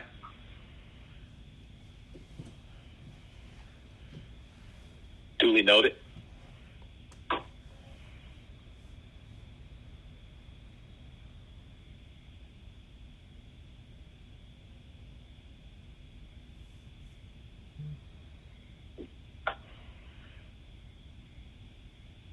Council President Shipman, we have 15 yeas, 0 nays. The vote is now closed. However, the system has frozen where we could not properly reflect Councilman Shook's vote. But it should be 15 yeas, 0 nays. 15 yeas, 0 nays. The 8 items are adopted. Chair Overstreet, please proceed. Okay. So now I'll go back to number 8. And the legislation number is 22-0-1009, zoning case number Z-21-102, location 495 North Avenue, Northeast, and 495 North Avenue, Rear. The ordinance is to rezone from R5BL, which is 2-family residential beltline overlay, to MRC3CBL, mixed residential commercial conditional beltline overlay. And the recommendation here is to refer it back to committee to travel with the CDP amendment. So, motion to refer back to committee. Is there a motion to refer back to committee? Is there any discussion on the motion?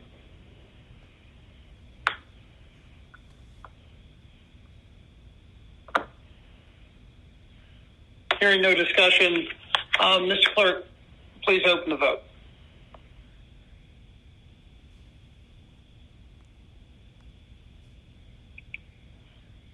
The vote is open.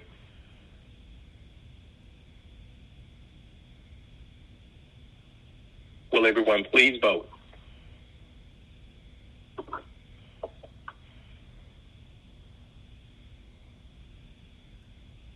Reflecting votes.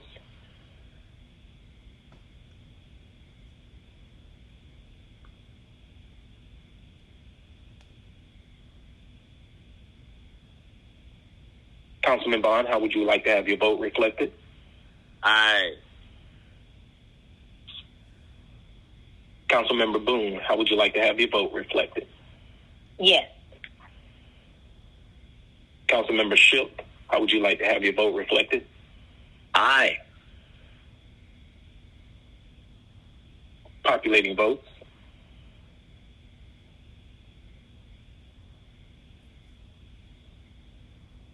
Yeas, 0 nays. Vote is now closed. 15 yeas, 0 nays. The motion to refer back to committee is adopted. Chair Overstreet. All right. So now down to first reads. And items 13 through 17 are first reads. And I would like to take those as a block, if that's okay. Yes, please proceed. Thank you. Number 13, legislative number is 22-0-1077, zoning case number Z-21-112, location 1060 Jefferson Street Northwest, rezoning. The ordinance is to rezone from 1 to BL, which is light industrial beltline overlay, to MRC 3 BL, which is mixed residential commercial beltline overlay. Number 14, 22-0-1078, zoning case number Z-21-115, location 371 Boulevard Northeast. The ordinance is to rezone from C-2 BL, commercial service district beltline overlay, to MRC 2 BL, which is mixed residential commercial beltline overlay. Number 15, 22-0-1079, zoning number Z-21-116, location 62 Waverly Way Northeast. The ordinance is to rezone from R5 HC20 LSA1 BL, which is 2 Family Residential Emmons Park Historic District, Sub Area 1, Beltline Overlay, to MR 4B HC20 LSA1 BL, which is Multifamily Residential Emmons Park Historic District, Sub Area 1, Beltline Overlay. Number 16, 22-0-1080, zoning case number Z-21-117, location 64 Waverly Way, Northeast. The ordinance is to rezone from I-1C20 LSA to BL, light industrial Emmons Park Historic District, Sub Area 2, Beltline Overlay, to MR4B HC20 LSA2 BL, which is Multifamily Residential Emmons Park Historic District, Sub Area 2, Beltline Overlay. Last one, number 17, legislation number 22-0-1081, Zoning case number Z-21-100. Location 238 Andrew J. Harrison Place Northwest. The ordinance is to rezone from SPI 19 SA6 Vine City Special Public Interest District Sub-Area 6 to SPI 19 SA5, which is Vine City Special Public Interest District Sub-Area 5.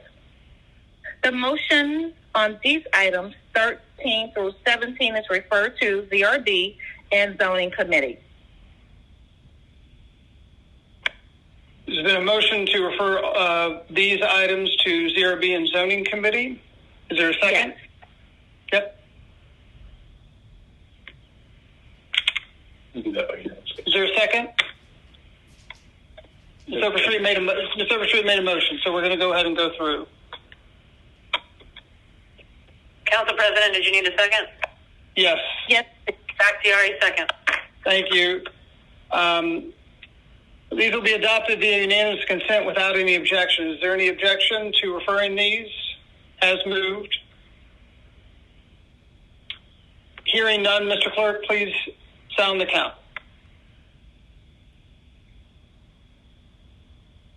Unanimous consent of members present is 15 yeas, 0 nays.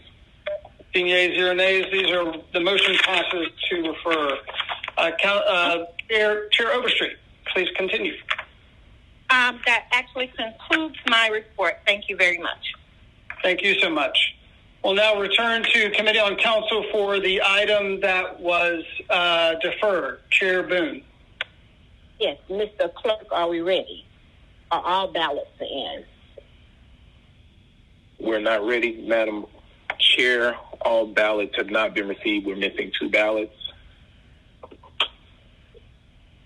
If you have not turned your ballot in, we will, Mr. President, is there any way we could take maybe a 10-minute break and return?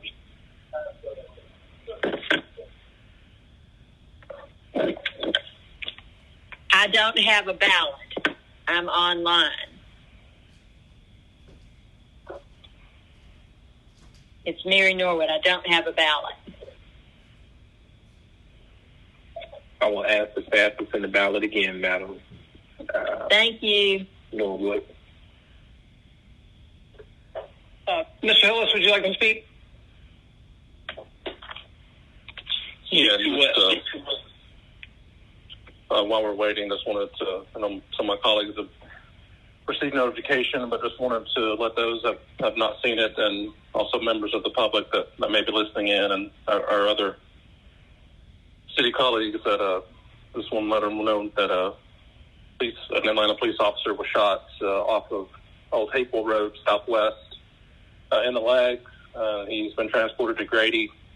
The last update I just received from a deputy chief indicated he's stable, but want to, of course, keep that officer, his their friends, family, and colleagues in their thoughts and prayers, and hope for his speedy recovery. Thank you. Thank you, Mr. Hillis. Mr. Clerk, do we have the ballots yet? We are still waiting on approximately 2 ballots. We are still waiting on 2 ballots at this moment. Okay. Councilmember, Chairwoman Boone, I may have gotten a ballot, but with my e-boardroom, I can't find it. So that's why I'm saying I don't have it. I cannot find it. Okay. The ballot is being sent. I'm sorry for stepping on your toes. The ballot was sent to you via email. Okay, let me see if I can go back to that and find it. Thank you. Without objection, why don't we proceed to the items for personal papers for consideration, and then we can return to this. Is there any objection? Without objection, we'll do so. We'll come back to this item, Chair Boone. Thank you, Mr. President. Mm-hmm. Mr. Chair, this waits. Yes. At the appropriate time, I'd like a moment to just speak to the Public Safety Commission. Councilmember Waits, can that hold until general remarks? Absolutely. Thank you. I'll make a note of it to return to you at general remarks. Mr. Clerk, are there any personal papers for immediate consideration today? Mr. President, I don't have any. I don't either. So with that, we'll move to personal papers and items to be referred. I have a number of them listed here, so I will call out the ones that I see, and then if there are others, please add them. Councilmember Amos. Yes, sir. I actually have three. The first one, AMS number 28899, an ordinance by Councilmember Byron Amos. An ordinance ratifying the City of Atlanta's acceptance of a donation of pro bono professional services performed by Deloitte Consulting LLP in support of the Mayor's Transition Team's Neighborhood Empowerment Policy Subcommittee and for other related purposes. 28899 will be referred to the Finance Committee. Mr. Amos, please proceed. Thank you, sir. The next one is ID 28798, ordinance by Councilmember Byron Amos. An ordinance waiving the sidewalk requirements of Section 15-09-003 of the City of Atlanta Code of Ordinance for subdivision application SD-20-010, 1193 Warfield Street, to provide that in lieu of constructing the required sidewalks at the subdivision site, the developer of the subdivision shall construct approximately 438 linear footage of sidewalk along portions of Rice Street and Niles Street and for other purposes. 28798 will be referred to the Transportation Committee. Please proceed.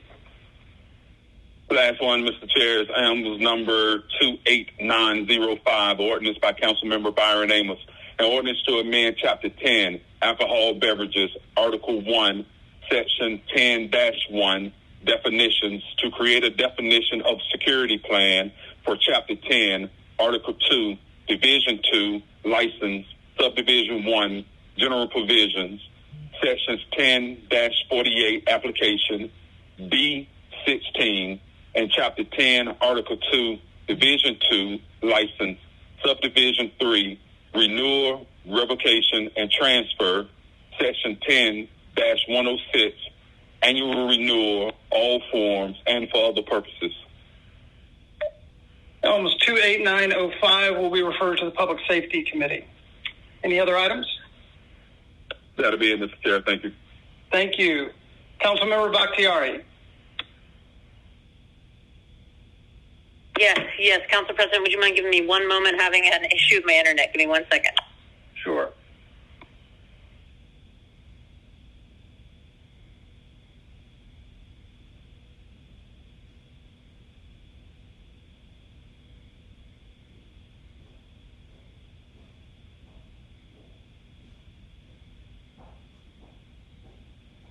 Councilmember Bakhtiari, I can come back to you if you need a moment. Okay, no, I'm ready. I'm sorry. Okay, please proceed. Okay. Elms ID number 28888, an ordinance by council members Liliana Bakhtiari, Matt Westmoreland, Dustin Hillis, Amir Faroki, Jason Dozier, Jason Winston, Byron Amos, and Marcy Collier Overstreet. An ordinance to amend the City of Atlanta Code of Ordinances, Chapter 150, Traffic and Vehicles, Article 2, Administration Enforcement, Section 150-1, Definitions, to add definitions for electric vehicles and plug-in hybrid electric vehicles, and Chapter 150, Article 2, to add a new Section 150-30, and which is enforcement of electric vehicle parking and for other purposes. Elms ID 28888 will be referred to the Public Safety Committee. Please proceed. Elms ID 28889, a resolution by council members Liliana Bakhtiari, Matt Westmoreland, Dustin Hillis, Amir Faroki, Jason Dozier, Jason Winston, Byron Amos, and Marcy Collier Overstreet. A resolution recognizing the City of Atlanta 901 communication dispatchers As professional first responders, we're requesting that the Department of Human Resources conduct a study on a national scale to assess the issue of parity and compensation with 901 communication dispatchers in similar metropolitan and urban environments and examine issues related to filling vacancies, employee retention, and to identify best practices and for other purposes. ELMS ID 28889 will be dual referred to the Public Safety and Finance Committees. Any other items? That'll be it. Thank you, Council President. Thank you. Councilmember Boone. Yes, Mr. Clerk, are we ready? Sorry, Councilmember Boone, I was asking about personal papers. Oh, okay. Yes, sir, Mr. President. An ordinance by Councilmember Andrea Boone, an ordinance authorizing the mayor, her designee, to install traffic calming devices, speed tables on Haldane Drive Southwest between Harlan Road Southwest and Fielding Lane Southwest to waive certain provisions of Section 138-84 of the City of Atlanta Code of Ordinances and for other purposes. That is ELMS number 28891. ELMS number 28891. ELMS 28891 will be referred to the Transportation Committee. Please proceed.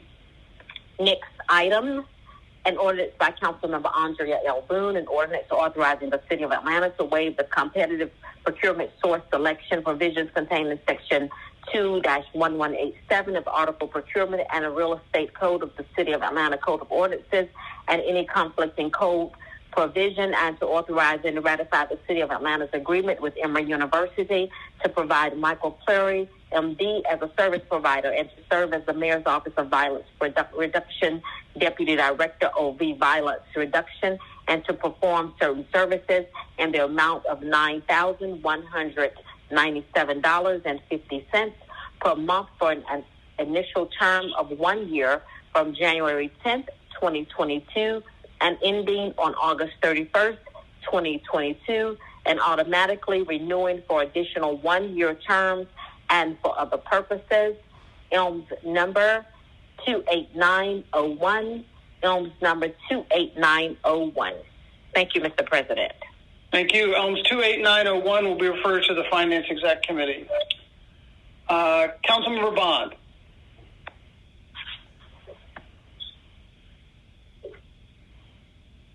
Thank you, Mr. President. First item, ELMS number 28890, a resolution to establish a historical commission study group tasked with making recommendations on amending the city charter to create a permanent historical commission that will expand the designations and incorporate technology into the city's historical preservation program as an economic tool to increase tourism and interest in the rich history embedded within the various city neighborhoods and for other purposes. ELMS 28890 will be referred to the CDHS Committee. Next is ELMS 28911, a resolution to authorize the City of Atlanta to accept a donation of the statue of Ambassador Andrew Young and the installation and the maintenance thereof for a period of up to 20 years, the Ambassador Young donation from the National Monuments Foundation for placement in the Rodney Cook Senior Park, to authorize the mayor or his designee to enter into the necessary appropriate agreements in connection with the Ambassador Young donation and for all related purposes. And I would open and invite members of the City Council to sign on to this as they wish. ELMS 28911 will be referred to the CDHS Committee. Next, we have Elms number 28915, an ordinance to revise the purpose and functions of the Rodney Cook Senior Park Historical Oversight Committee, established pursuant 20-0-1334 in order to ensure that the committee shall be authorized to engage the community and provide recommendations on implementing policies and procedure for the future maintenance and improvement of the park, to repeal 20-R-4009, which established the Rodney Cook Senior Park Advisory Council, to reduce confusion and eliminate unnecessary duplication of efforts, to recognize Rodney Cook Senior Park Conservancy Incorporated as a 501c3 nonprofit corporation dedicated to the preservation and restoration of the Rodney Cook Senior Park and for related purposes. Elms 28915 will be referred to the CDHS committee. Next is Elms number 28914, a resolution to express the City of Atlanta support for a planned march for the Centennial Olympic Park to Rodney Cook Senior Park in order to honor the legacy and accomplishment of Ambassador Andrew J. Young, scheduled for March 10th, 2022, due to the unique public safety considerations thereof and for other related purposes. Elms 28914 will be referred to the CDHS committee. Any other items? I invite all members of council to under that. I have one other paper. Let me see. I got to pull it up. Wasn't attached to those. We're scrolling. And I don't have the Elms number for this one, but it's a resolution establishing a task force to review policies and best practices to create a safer environment for occupants living in multifamily unit apartments in the city of Atlanta to take official action and that convening a meeting, therefore to receive information, to conduct discussions, and for other purposes.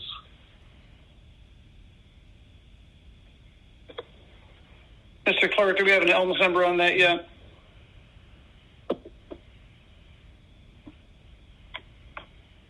Mr. President, I believe it may be 28918. Okay.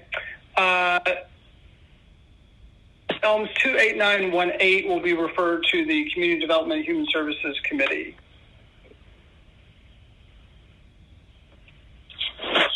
Mr. Bond, anything else?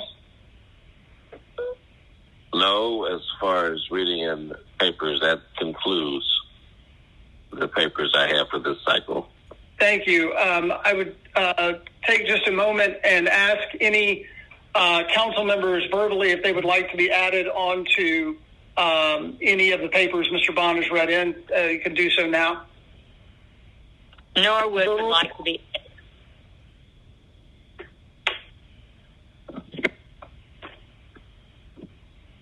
Norwood would like to be added to the Rodney Cook papers.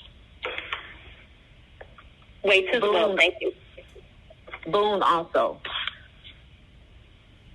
Lewis as well.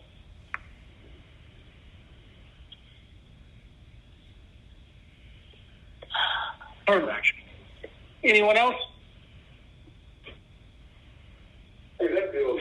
All right. Thank you.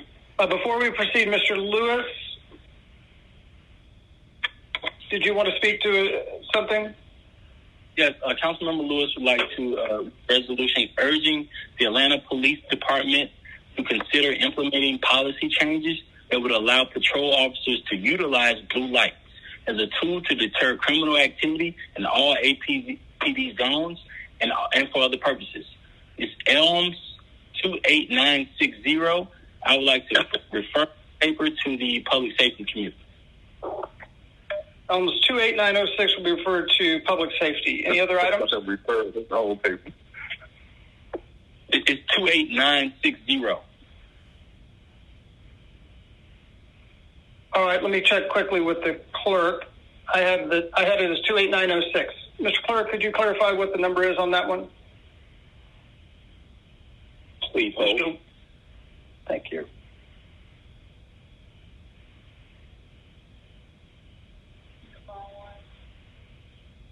No, you're right. It's 06. Okay. Items 28906.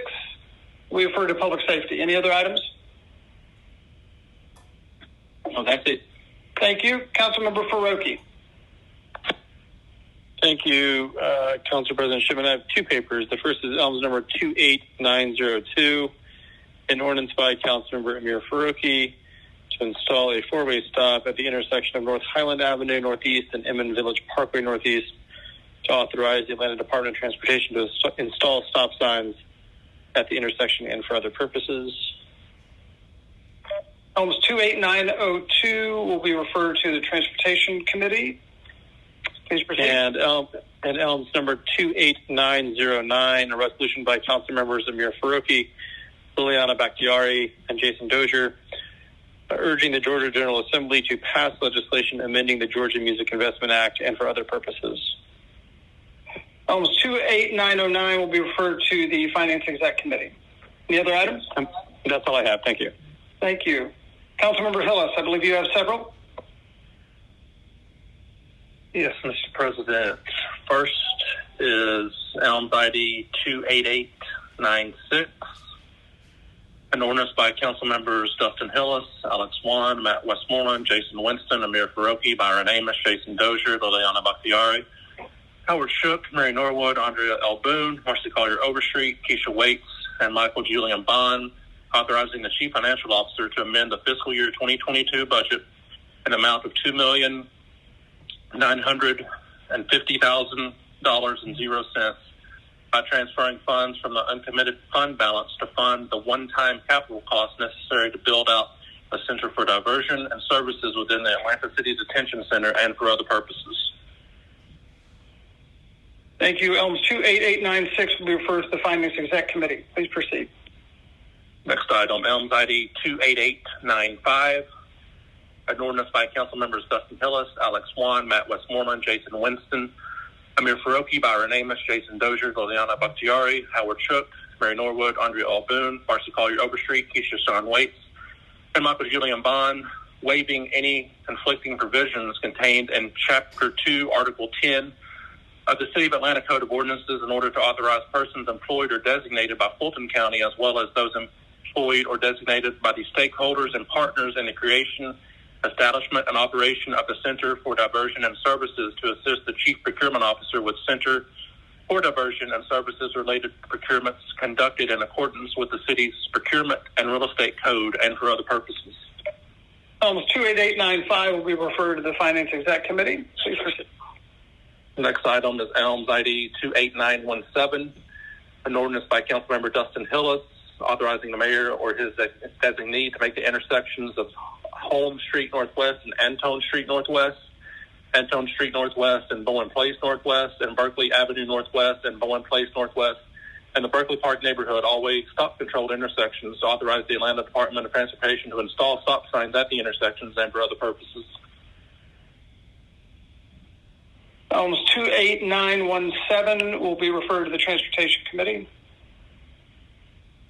Next item is Elms ID 28797, an ordinance by Councilmember Dustin Hillis to rezone property zoned I-2 Beltline, MRC-1 Beltline, MRC-3 Beltline, and R4A Beltline to MRC-3 Beltline to encourage transit-oriented development and provide affordable housing and proximity to the Bankhead MARTA station and for other purposes. Elms 28797 will be referred to the Zoning Committee as well as the ZRB. Please proceed. And just a note on that one, and staff can elaborate after, but this is a reintroduction. I think it is already in the ZRB pipeline. This is just to get it back into the Zoning Committee and the purview of council, because it expired with the expiration of the quadrennial term. Thank you.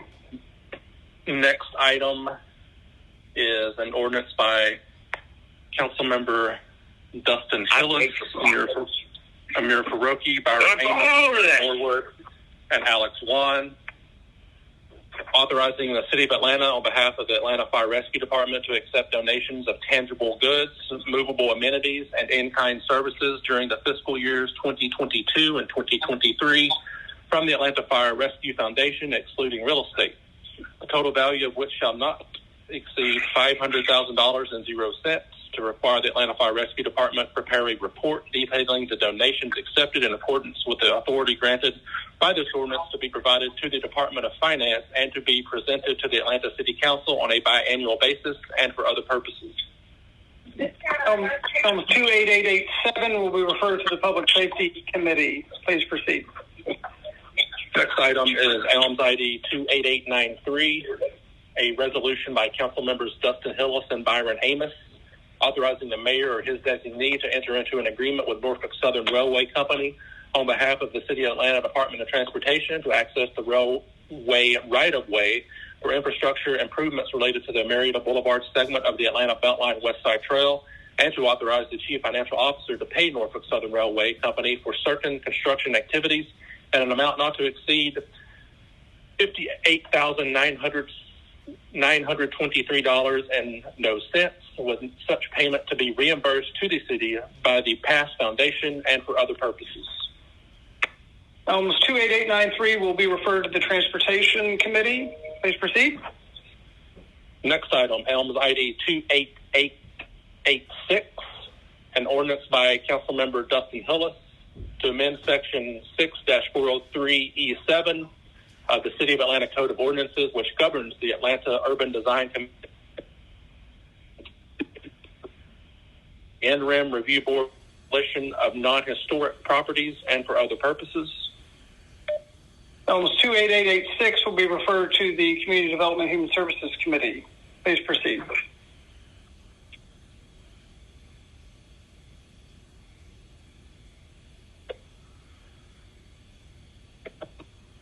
Mr. Hillis, you still with us? Yes, can you hear me? Yes, we can now.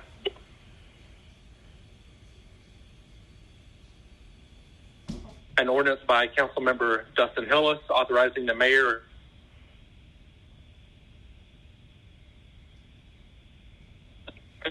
Mr. Hillis, you're coming in and out. Can you start over with this paper?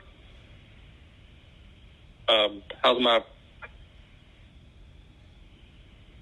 It's still a little shaky. Can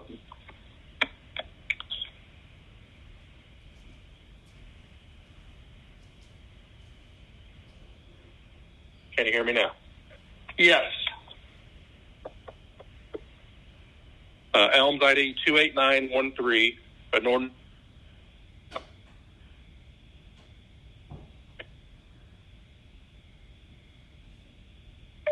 Councilmember Hillis, you started strong, but you're still cutting out. Just come back to me at the end. I will. Come back to you at the end.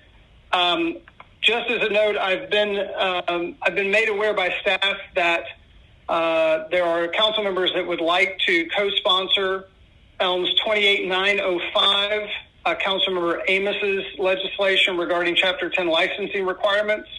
If so, could you just go ahead and verbally acknowledge that you want to co-sponsor that? Bond wants to co. Mr. Bond, who else? Wait. Mr. Lewis, Ms. Waite. Anyone else?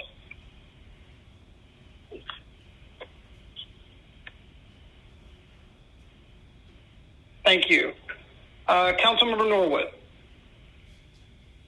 Thank you. This is Elms 28894, a resolution by Councilmember Mary Norwood requesting the Commissioner of the Atlanta Department of Transportation to develop a traffic plan for District 8 to determine the sources of traffic and propose strategies to address them and for other purposes. Elms 28894 will be referred to the Transportation Committee. Any other items? No, sir. Thank you. Councilmember Overstreet.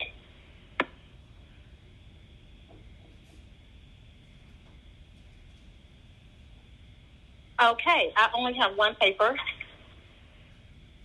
and it is Elms number 28900, an ordinance by Councilmember Marcy Collier Overstreet ratifying the City of Atlanta's acceptance of a donation of pro bono professional services performed by Accenture in support of the mayoral transition team, Safe Street Policy Subcommittee, and for other related purposes. Elms 28900 will be referred to the Finance Exec Committee. Any other items? Thank you. Thank you. Councilmember Winston. Yes, Mr. Chair. I have one item, Elms 28898, an ordinance by Councilmember Jason Winston, an ordinance ratifying the City of Atlanta's acceptance of a donation of pro bono professional services performed by Communique USA, valued at $10,000.00 to the City of Atlanta to assist with the recruitment and sourcing of candidates for the position of Director of the Mayor's Office of Communications and for other related purposes. Thank you. Elms 28898 will be referred to the Finance Exec Committee. Councilmember Westmoreland.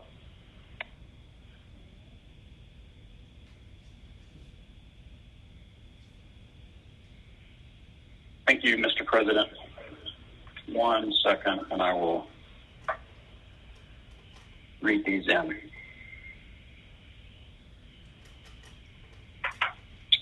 An ordinance by Councilmember Matt Westmoreland authorizing a donation in an amount not to exceed $5,000.00 from the Post to at Large Carry Forward account to Neighbor in Need, Inc., and for other purposes.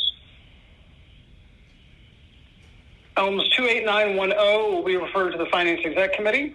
Please proceed.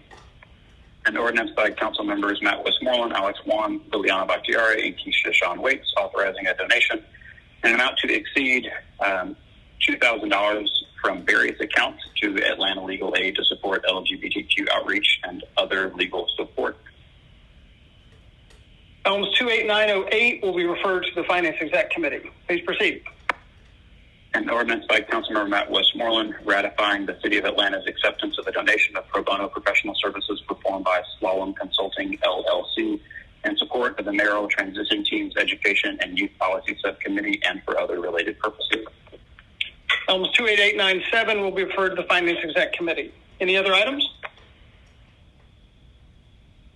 I believe those are all the items I have. Thank you, Mr. President. Councilmember Waits. Thank you, Council President Chipman. I'm reading from Elms ID 28892. This is a resolution by Councilmember Keisha Sean Waits. This is a resolution requiring the mayor or his designee to establish a central repository, hereby required as the ATL University, for the retention and advancement of the city's current workforce through job training programs. This is to authorize the Department of Human Resources to collaborate with public and private institutions to establish a comprehensive job training and career pathway program to provide city employees opportunities as well as ATS students who are enrolled in school with internship opportunities. This paper simply seeks to expand recruiting efforts for unfilled positions within the city of Atlanta, as well as high demand jobs and so forth. We've reached out to most of the department heads and gotten favorable support, and I would simply ask my colleagues to consider signing on. That is all I have, Mr. President. Elms 28892 will be jointly referred to the CDHS and Finance Exec Committees. Do any council members at this time wish to co-sponsor? Bond.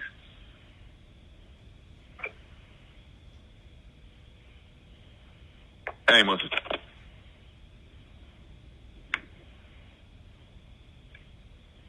Thank you, Councilmembers Bond and Amos. Councilmember Juan.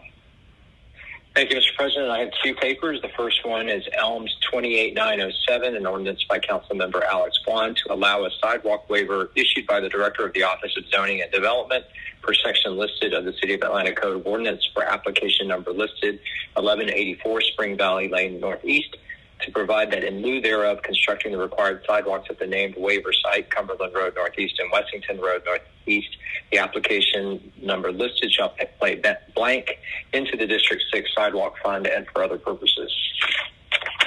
28907 will be referred to the Transportation Committee. Please proceed. Thank you, Mr. President. I have one more, Elms 28916, a resolution by Councilmember Alex Vaughn authorizing the mayor or his designee to execute an agreement for RFP number listed external financial audit services with Malden and Jenkins on behalf of the Atlanta Audit Committee for a term of 3 years with 2 one-year renewal options at the city's sole discretion in an amount not to exceed $4,225,000.00, with all contracted work to be charged to and paid from fund, department, organization, and account numbers listed herein and for other purposes. Elms 28916 will be referred to the Finance Exec Committee. Any other items? No, sir. Thank you. Thank you. Councilmember Hillis, are you with us where you can read in your last paper? Check, check. 1, 2, 3, ABC. Can you hear me now? It sounds good. Go ahead. All right. Last item is Elms ID 28913.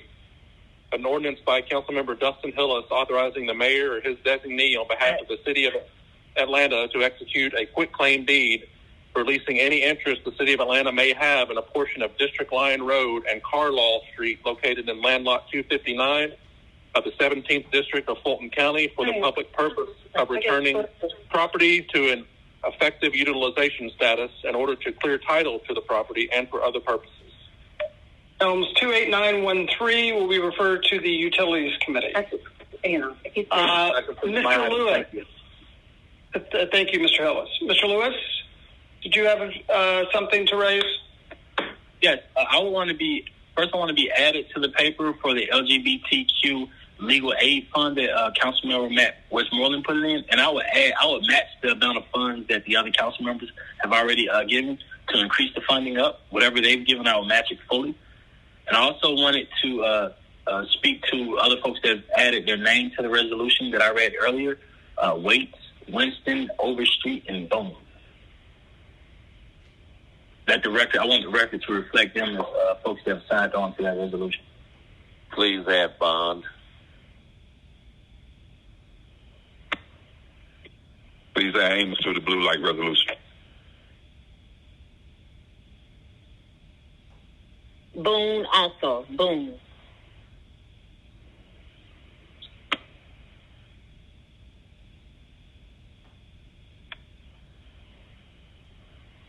Thank you, Mr. Lewis. Just a point of clarification. The members that you cited, had they already signed on, or are they signing on at this time?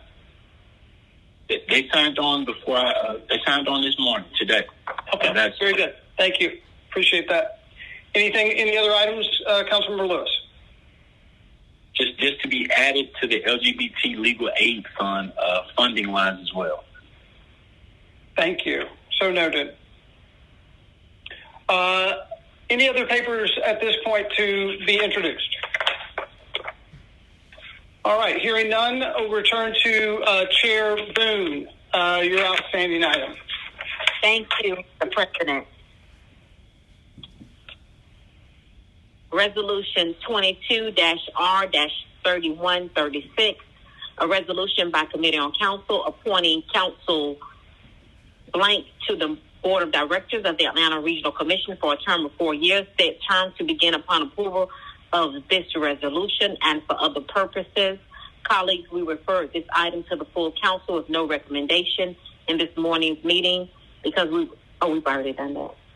Mr. Clerk, can you inform council on which nominee received the votes? Madam Chair, we're double checking the votes as we need to tabulate the votes one more time to make absolutely certain what the outcome is. Thank you.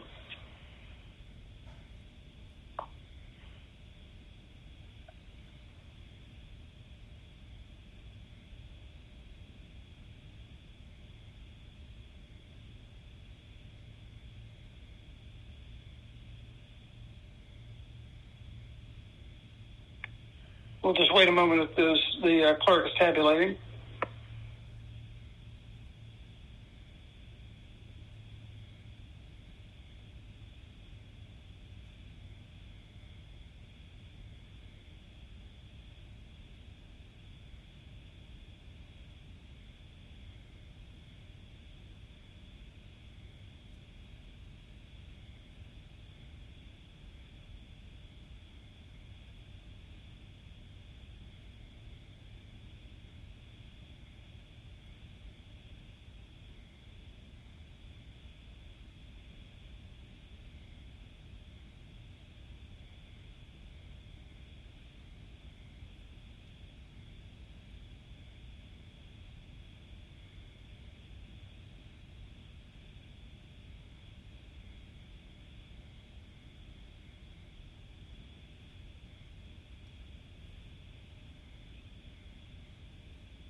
Mr. President. Mr. Clerk. I'd like to direct my remarks to the chair of CLC in that you are one of the nominees for this respective position of ARC representative. Madam Chair. Yes, Mr. Clerk. We are currently at an impasse. I would need to contact a few council members to confirm the vote that we have for them, but currently we're at an impasse as a tie vote. Okay, we will take, Mr. President, is there any way we can take a 10-minute break? Point of order. State your point of order, Mr. Bond. Point of order, and this is what I've discussed with the President. It is, in my opinion, and based on the charter of the City of Atlanta, that the Council President should not even be vying to be the representative of the Atlanta City Council to this body.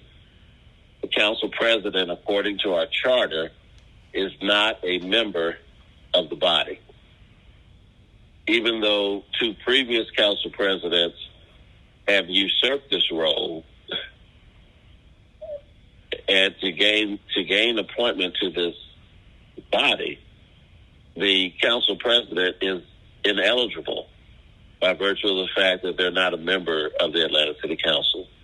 The Council President is the presiding officer that actually will appoint, or does appoint, the members of the committee of which this appointment would then be obligated to report to. Our charter also states that the members and all elected officials, well, really all elected officials, the mayor, council president, council members, clerk, etc., should not only avoid real conflicts of interest, but the appearance of a conflict of interest. The council president, in my opinion, by vying for this position, puts himself and potential members who would support him in the position of a conflict of interest. It would be that is my point of order.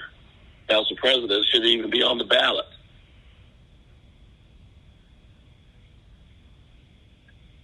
That would resolve the tie. Thank you, Mr. Bond. Let me call upon the law department if they are here, representative from the law department. Can you provide any insight on Mr. Bond's point of order?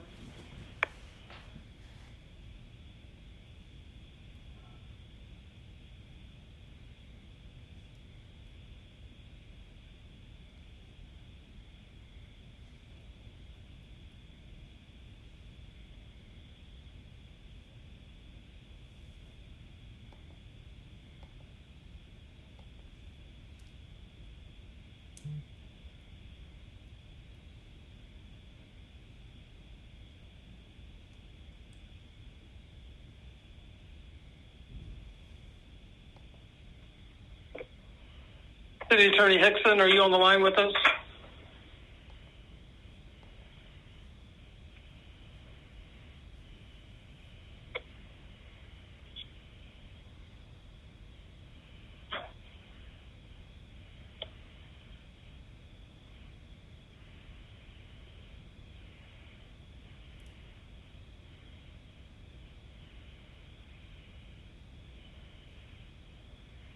Council President? Yes, go ahead. Okay, this is Nita Hickson, City Attorney. Yes, I'm looking at the charter, and it does indicate that the President of Council is not a member of the Council, I don't see any language that specifically speaks to appointments to bodies such as the ARC. But Councilmember Bond is correct that the charter indicates that the council president is not a member of the council. I'm not sure on what basis the previous two council presidents asserted for being able to serve on the ARC. I would probably need the benefit of some history on that. So if you give me a moment, let me confer with my staff to see if anybody has any idea what allowed that to happen in the past. Just a moment.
Mr. Chair?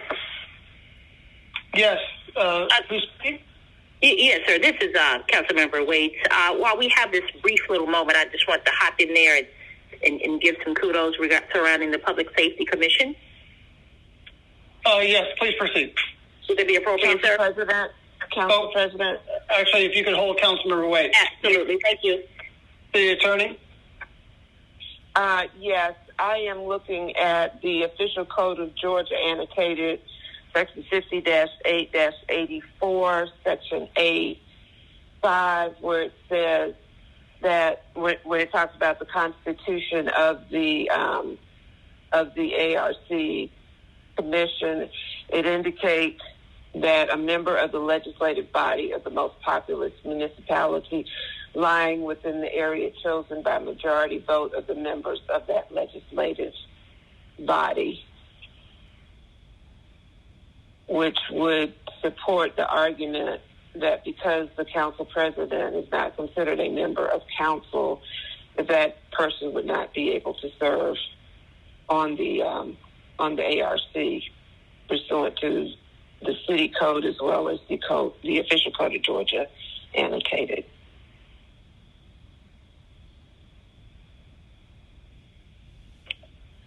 Thank you for running both of those down. Given that, and also given that I do not want to have any appearance of a conflict of interest, at this point I'd like to withdraw my name from consideration, Mr. Clerk. Or I guess Chair Boone, I should withdraw from the Senior Committee. Thank you, Mr. President. Mr. Clerk, will you inform the council of the nominee for the Atlanta Regional Commission at this time?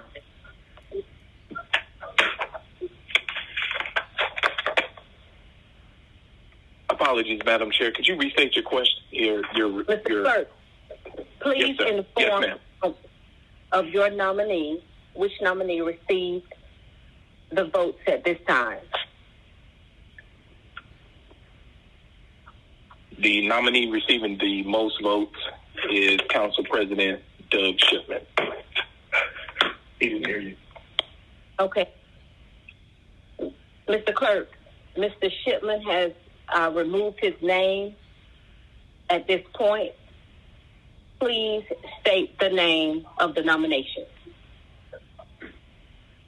Thank you. That would be Councilman Matt Westmoreland. Mr. President, can we get a motion to amend to add the name of Councilmember Matt Westmoreland to the ARC appointment at this time? Antonio second. Councilmember Bond has moved. Councilmember Lewis has seconded. Is there any through acclamation? If without objection, we'll make that amendment. Hearing no objection, Mr. Clerk, please call the count. By unanimous consent of members present, that would be 15 yeas, 0 nays. 15 yeas, 0 nays. The motion is adopted to amend. Chair Boone, please proceed. A resolution by Committee on Council appointing Councilmember Matt Westmoreland to the Board of Directors of the Atlanta Regional Commission for a term of 4 years, terms to begin upon approval of this resolution and for other purposes. Motion to adopt. Motion to adopt. Is there a second? Second. Second. Without objection, we'll adopt this by unanimous consent.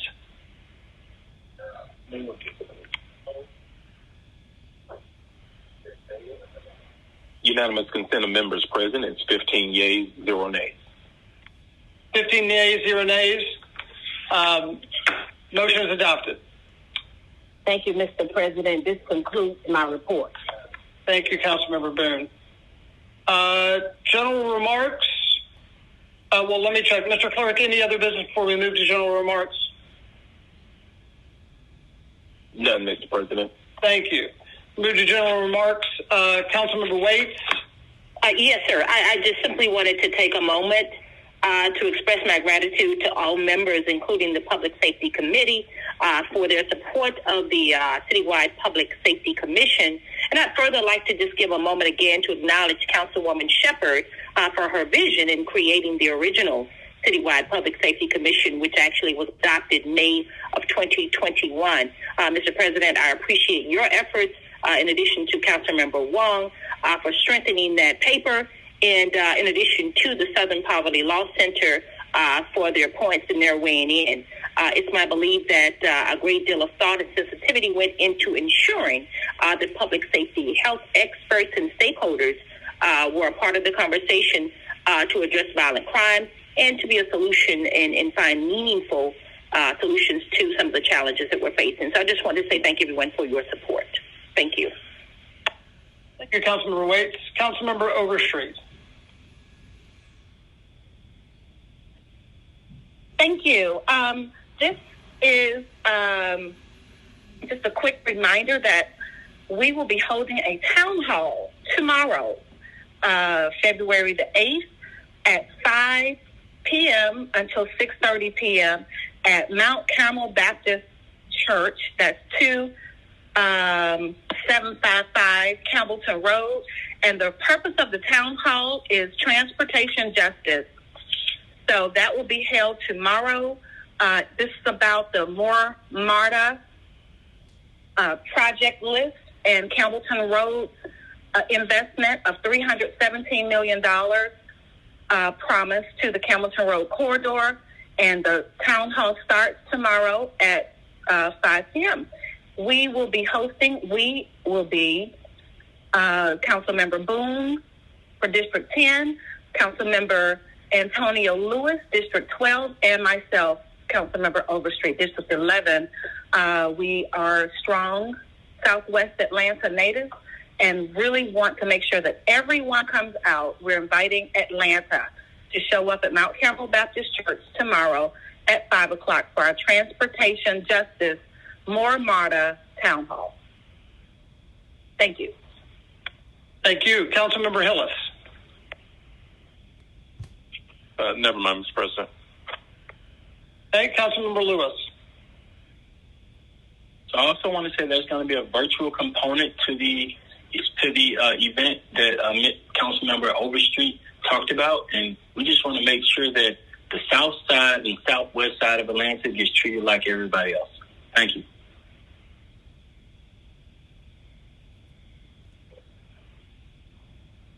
Mr. President.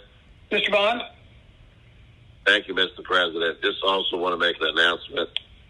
This Wednesday, February 9th at 3 p.m., in partnership with HelloFresh, Second Helpings, Atlanta, and Pratt Industries, and Councilmember Antonio Lewis, we will be sponsoring our next HelloFresh Meals with Meaning food distribution at 3 p.m. in the front parking lot of the Roselle Fan Recreation Center. I want to thank my colleague, Councilmember Lewis, for joining me on last Wednesday when we were at the Hosea Helps headquarters, and we were able to serve about 600 cars that on average were packed with about 2 to 3 families each. For folks, that was the first that we've been able to do this year because of the Omicron variant that affected our volunteer staff that aids us in packaging the meals that we distribute.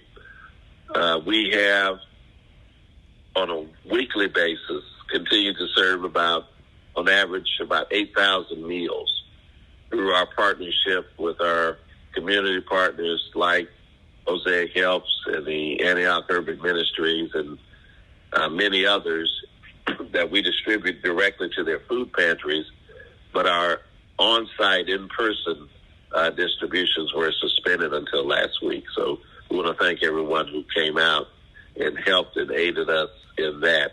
We'll be there at 3 p.m. There is no prerequisite to receive these meals or this help. In our partnership with HelloFresh in November, we reached a goal of distributing about 1 million pounds of food. Since the pandemic began, on average, about 25% of indigenous Atlantans have been negatively impacted by COVID-19, either economically or medically. And my family's not immune. I lost my aunt that very first month. And so economically, we want to do something about it. And given the inflation that has resulted from COVID-19 that affects all of us, food prices are going up. So we will be there 3 p.m. at Roselle Fan in partnership with Antonio Lewis's office. We invite anyone to volunteer. And, of course, as we have begun this partnership with HelloFresh, we seek to move it around the city. Any city resident is eligible to participate. So I look forward to partnering with any member of the council in their districts to set up these giveaways. We were originally scheduled this partnership to end in August, but after the success that we had in the last quarter of last year, the national president of HelloFresh has extended that date infinitum. So we're looking for, to partner in other areas of the city because we want to do something about food insecurity. We want to help people stand up against the inflation that's going on at our grocery stores and food distribution outlets. And we also want to make sure that underserved communities in the way of food that are food deserts get this fresh food as often as they can. So if you folks will join us on February 9th, 3 p.m. at the Roselle Fan Recreation Center parking lot, we would appreciate it. And of course, if you don't need the bounty, if someone at your church, someone in your community, someone within your sphere, please pass the word along. Thank you. Thank you. Councilmember Overstreet?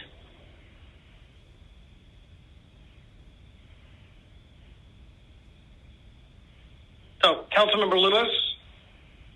Yes, I want to send two special shout-outs. One to the AFL-CIO, the North Georgia Labor Council, Atlanta Bike Coalition, MARTA, and my office, my staff members for helping plan the Transit Equity Day last week for Rosa Parks' birthday. It was a good thing that all of us got together for the march, riding the train or riding the bus to work that day. So it was a pretty good day to stand for and to put MARTA first. The second shout-out I want to do, and thank you, Councilmember President Shipman, for coming out and being one of the keynote speakers at the event. The second shout-out I want to send is to the students at South Atlanta High School and their president, Allison Hunter, for they've experienced the highest amount of violent crime in the city of Atlanta, according to statistics. In the past 2 weeks, they dealt with deaths of 2 students. And so last week, they were able to get to start this conversation. The high school senior president was able to get the APS chief of police on, Chief Bryant, APD chief, Atlanta Police Department chief, Fulton County Sheriff Labatt, their council member, myself, and the chair of APS, Ishay Collins. They got all of us to come on campus for a 3-hour conversation last week. So I want to say a huge shout out to them, and I plan to support them fully, and I plan to continue that conversation forward. Anybody else who wants to be involved in that, please reach out, because we do need more assistance. Thank you. Thank you, Mr. Lewis. If I could just take one moment, I wanted to acknowledge the passing of someone who's well known in the community, Hassan Durley, last week. He was a father of 2, a well-known community leader, also the son of Reverend Dr. Gerald Durley. So I just wanted to acknowledge his passing. Mr. President, we acknowledge these 2 men who passed, but we have not taken a moment of silence. I would ask that we would take a moment of silence at this time. Thank you, Mr. Bond. Yes, let's take a moment of silence for Mr. Dingle and Mr. Durley.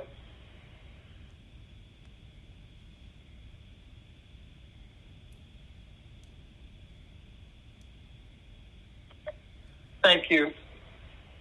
Mr. Lewis. Oh, no. Any other general remarks at this time?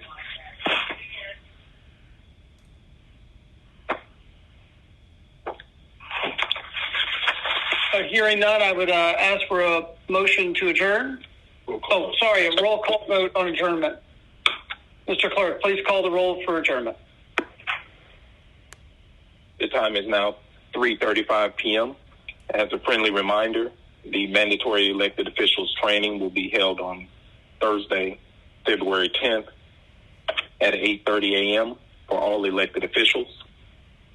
Today's meeting was held in accordance with OCGA 50-14-1. The adjourning roll call is as follows. President Schiffman. Present. Council members Bond. Here. Westmoreland. Here. Waits. Present. Winston. Here. Faroki. Here. Amos. Here. Dozier. Present. Dr. Ari. Here. Juan. Here. Shook.